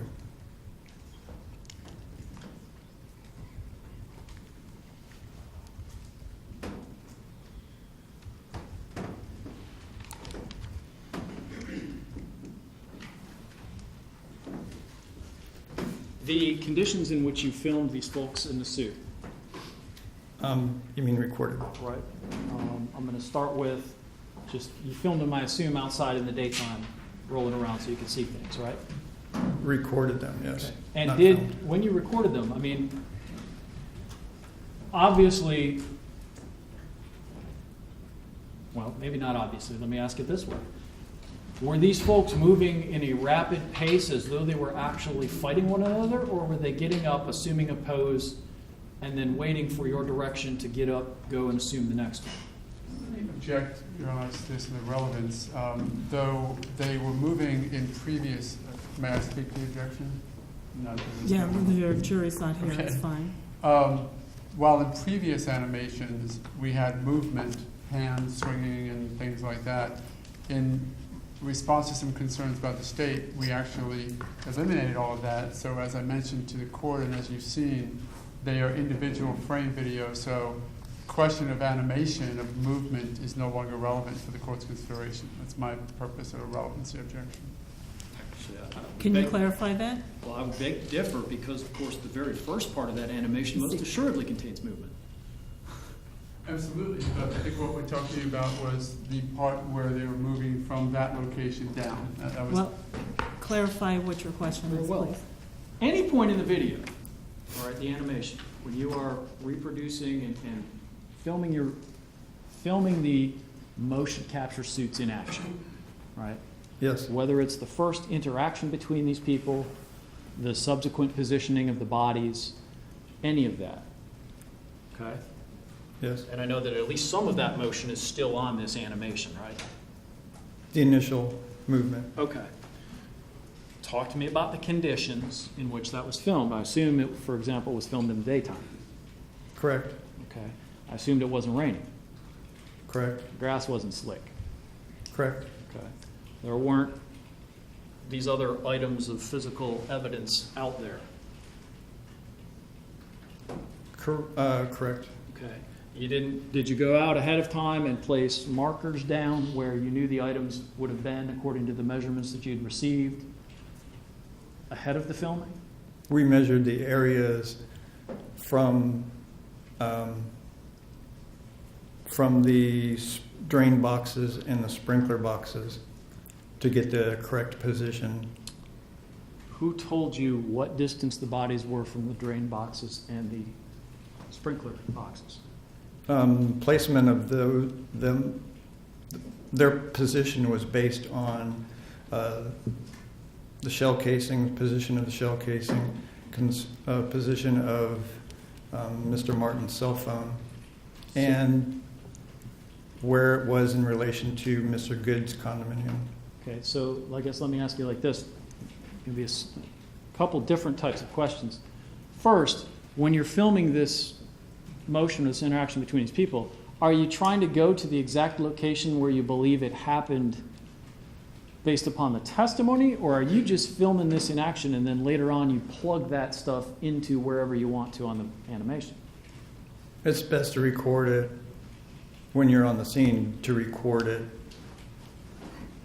in that location because you can interact with like the slope of the grass and other elements. But Once that's on the scene, and the scene is created in the computer, then you can take that, drop it into the scene, and adjust it so that it's most accurate. So when you were at the scene, you hadn't already, for example, measured exactly where the shell casing was and like put a dot, or had you?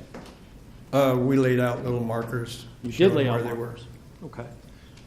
Now, do I understand then, in the second part, or second series of questions, you then just took the figures and put them in exact locations vis-a-vis things like the shell casing and the porch. In other words, say, for example, 6 feet from the porch and 3 feet from the shell casing. You put the figures in a specific place, right? Correct. And you did that based on what evidence and testimony as to the exact location of the figures? Are you talking about the ones straight out from Mr. Good's condominium? All the still figures from that? Those Well- were placed there based on Mr. Good's testimony and in consultation with the attorneys. Okay, let me talk about position 3, for example. My understanding is that you placed the figures where they were in the third position based upon your belief as to, your knowledge of the location where the shell casing was found and your belief as to the ejection of the shell casing from that firearm that's not in the video, right? Correct. Okay. That's one. And relative to the position where Mr. Zimmerman was found, You mean Mr. Moore? or Mr. Martin, sorry. Okay, but that's position 4, right? Correct. All right. But Position 3 is I'm gonna relative to 4. Okay, I'm going to stick to 3 for the moment, all right? You said that you put the figures in a certain position relative to the shell casing. Now, to my knowledge, no one testified about being this close to the shell casing. So is this an estimation on your part based upon you thinking that the gun must have ejected to the right and the shell casing must have gone X distance? Correct. It's just in proximity to the shell casing so that the shell casing is on the right of Mr. Zimmerman. On the right, but in other words, 2 feet to the right, 3 feet to the right, 4 feet to the right. You really have no idea exactly how far that would be. It can't be that far away from where Mr. Martin ended up. So the proximity of evidence marker number 6 has to be pretty close proximity to the third position. I understand generalized proximity. What I'm getting at is, would you agree with me that how high the gun is up off the ground might affect how far that shell casing goes and therefore where it lands? There's a lot of variables that could have, A lot of variables. So again, Not- we're innumerable variables, but none of those variables for which you had actual direct evidence, right? just that a shell casing ejects from the right on a So 9 millimeter. you just found it. We know where it was found, but we have no idea where it came from. We know where it landed, not where it took off. We know approximately where it came from. I'm asking, your animation shows these figures in a very specific spot. What I'm just asking you is that an estimation based upon your estimation about how the shell casing got there? It's based on their last position and based on their previous position and based on their last position and based also on the shell casing, location of the shell casing.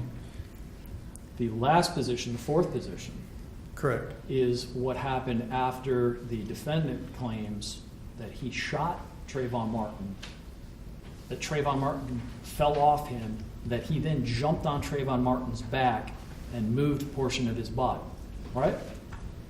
Correct. And we have absolutely no idea exactly how far that happened. We just know where the body ended up being found, right?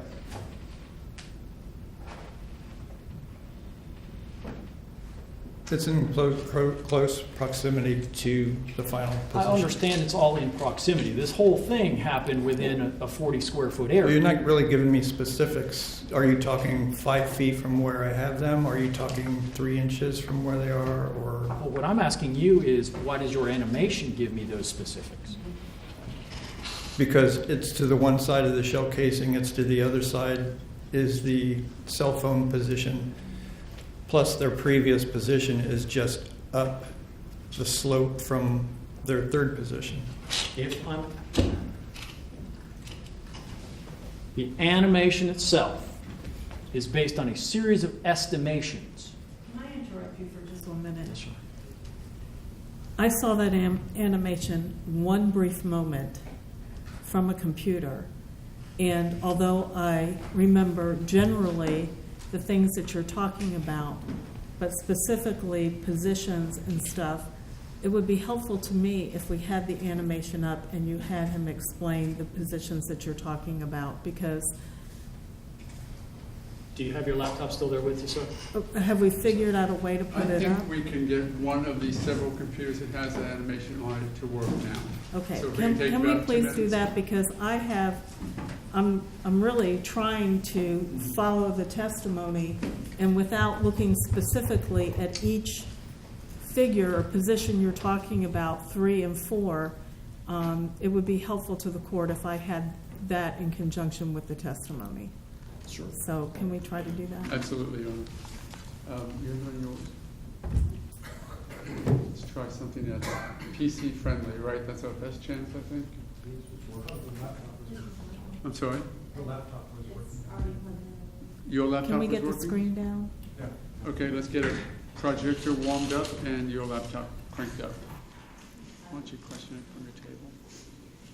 If you roll.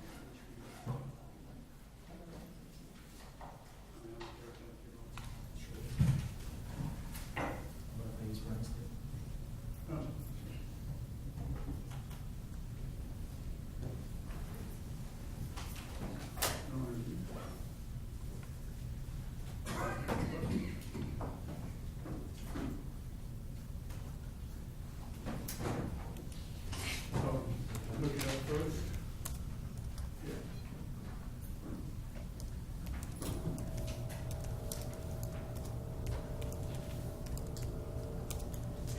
And if I could, I think you have stills of position 3? You have it here? I'm not Sure, you can stop it, right? Yeah, I can stop it.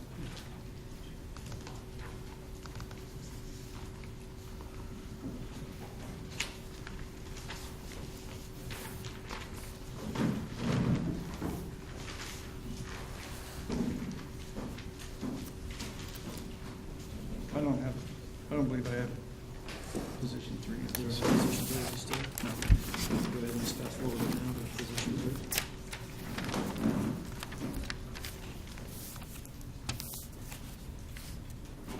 Okay, right there's fine.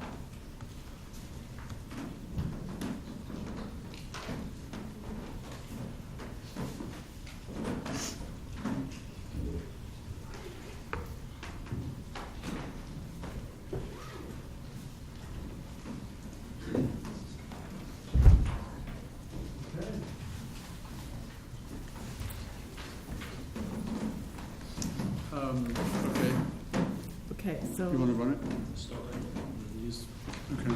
So now we have an illustration, sir, of third position, right? Yes. Okay. And I know the things in the yellow circles are items of evidence, physical things. One of them is the final resting place of Trayvon Martin's body. One is the shell casing, right? Correct. Okay. And the place that you have these vis-a-vis those items in the yellow circles is an estimation. The Right. placement of the yellow circles? No, Is sir. an The estimate? placement of the figures with respect to the yellow circles. Correct. They're positioned in between the items of evidence. They're just generally speaking in between them, but as far as telling me that they should be in exactly that location as opposed to few degrees to the left, a few inches or a few feet to one direction or the other. You couldn't really tell me, because that's, of course, not what you're trying to do with the video, right? Correct. Okay. Their positioning relative to each other is the purpose of the video. Well, and you also, speaking of that, even their position relative to each other, you couldn't tell me exactly what angle the person's head who's on top there should be, right? Correct, because it wasn't still, so Right. The whole thing is actually moving, so again, this is in sort of an estimation. what part of it are you talking about as an estimation? The actual positions of the figures. And I'm talking not, It's not an estimation, it's a placement according to Dr. DeMaio. Dr. DeMaio told you they looked exactly like that? Their positioning, yes. I'm sorry, he described that exact degree of tilt and everything to you? Within 2 inches. How many inches did he say Trayvon Martin's head was off the ground? That wasn't relevant. Okay, so the answer is, again, this would be an approximation, because you don't know the exact answer to that question. Approximation of his head? Yeah, Yes. okay.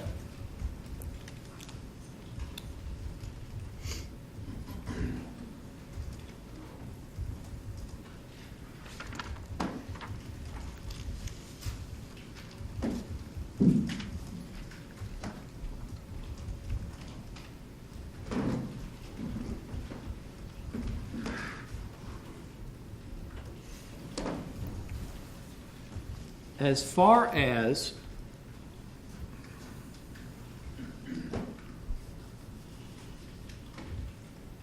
these white things that are depicted here, these are the sort of the sprinkler boxes, the hard plastic boxes that are out there?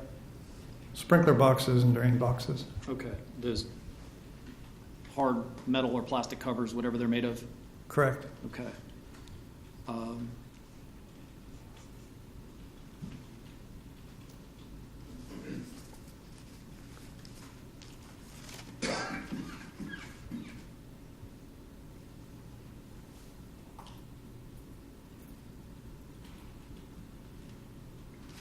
Now, you also, do I understand it, reviewed at least one of the statements of the defendant, in this case, George Zimmerman.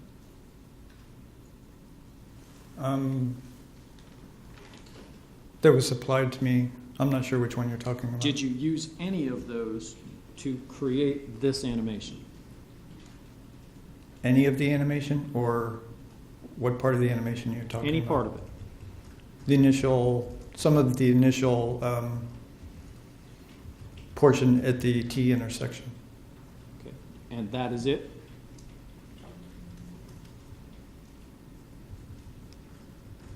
Yes, all the rest are based on the other witnesses. Okay. So all the rest of it is based on something other than what the defendant's statement was. And which statement of the defendant are you talking about? The video walkthrough. Okay. That is the only one you used? Yes. Is there some reason you didn't use any of the others? Because I had other witnesses that placed that in the police reports positioned them throughout the animation. Let me be more clear. You only used it as it relates to the beginning of this video, where you see the two figures walk up to each other and then one of them punches the other, right?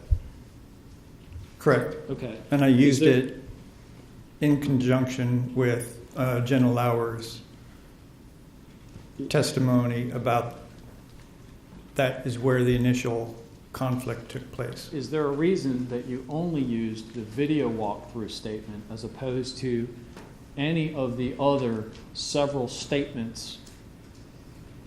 Or did you just pick that one because it was the longest or whatever? I mean, I'm just asking. I had other witnesses that laid out the scene from then on. Okay. Talk to me about, And if we can, I'm done asking questions about this, Your Honor, so. Thank you. I'm not even going to start with that. You can just close it. Okay. Talk to me about any types of validation that have been done with this particular method that you use to create animation. Any other validations on? Right, on either the several types of software or programs that you have used, have those, other than just buying them and assuming they're working right and that they're not at least failing to work for you, are you aware of any sort of validation studies that have been done on any of them? Validation studies on the motion capture suit. Only on the suit? Motion capture suit and also the 3D software that I use. It's used by engineers, and with all the time that I've spent using it, if there was some inaccuracy in any of the measurements or in using the software, I haven't found any. Let's talk about how accurate it is. Are these things accurate to what measurement? In other words, are we talking hundredths of an inch, thousandths of an inch? What are these measurements designed to be specifically accurate to? As accurate as you want, thousandths of an inch. What did you set them to here?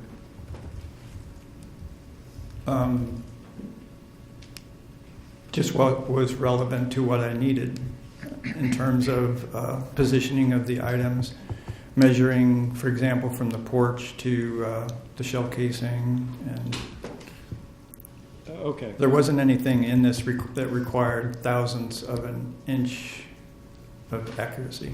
And I think I perhaps asked it and didn't follow up earlier when I asked about when you're directing the people who are wearing these suits and they're engaging in whatever behavior that you're having them engage in. Are you telling them to sort of go at it with a simulated fight, or are you telling them to simply, pose this way, stop, move, go this way, that sort of thing?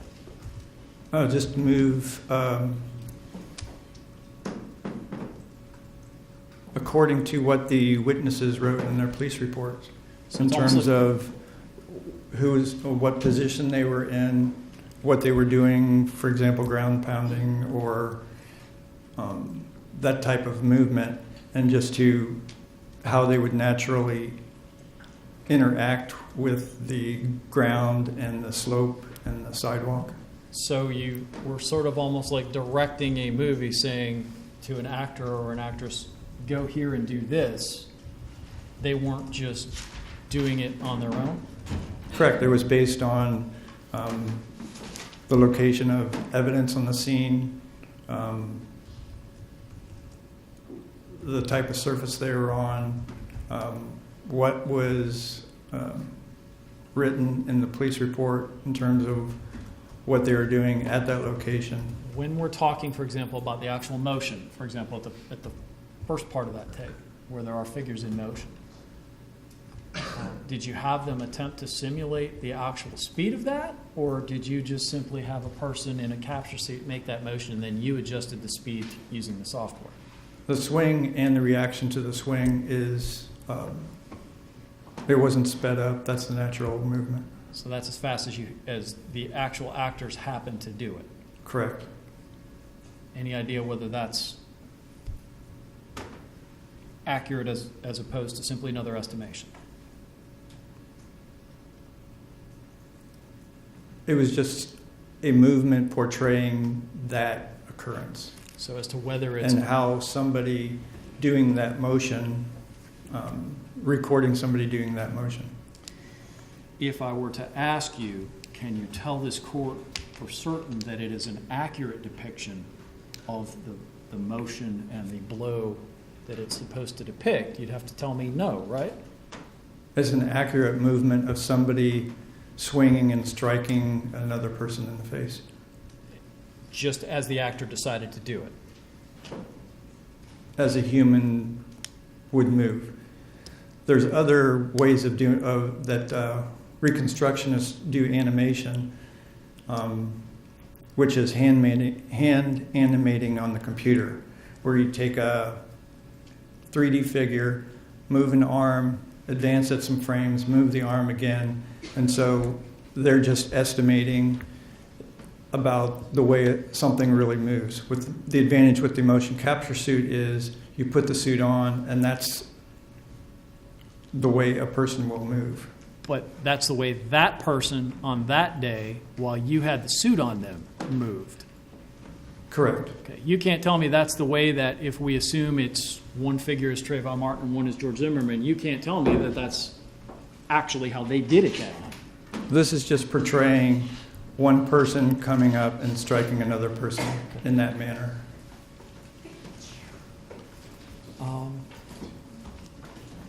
With respect to their heights. Do I understand that the conclusions, if we call the animation a conclusion or a depiction, that this is not necessarily your opinion, but it is what you have attempted to create based upon essentially what you've been told by lawyers most? No. No? It's my reconstruction based on what I was given in discovery, all the different things in discovery that was mentioned, putting the scene together with my actually being out there with the motion capture suit's data and fine-tuning it with consultation with the attorneys. So it wasn't, it was something that was created based on evidence and testimony and written reports, not solely based on what an attorney told me to do. Correct me if I'm wrong. All the actual in-court testimony would have been funneled through the lawyers. Correct. Okay. Since I wasn't able to view in court. All the actual action out there is estimated based upon your interpretation of what you were given in discovery.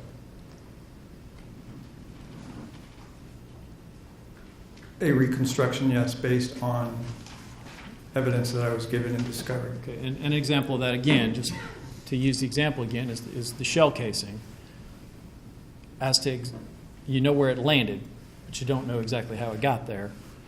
So your depiction of the figures in location to it is simply based upon your estimation of where it would have been and where they would have had to have been in some proximity. And also their previous positioning prior to that, seconds before, and the position, again, of the shell casing.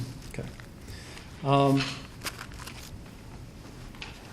And as far as you know, you're the only one who has done this sort of thing with these motion capture suits. Correct. Okay.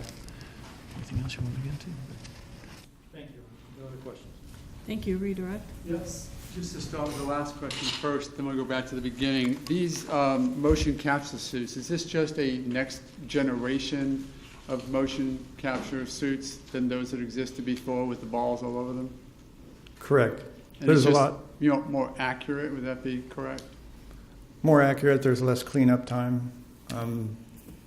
And the data is a lot cleaner than other motion capture or motion suits like this.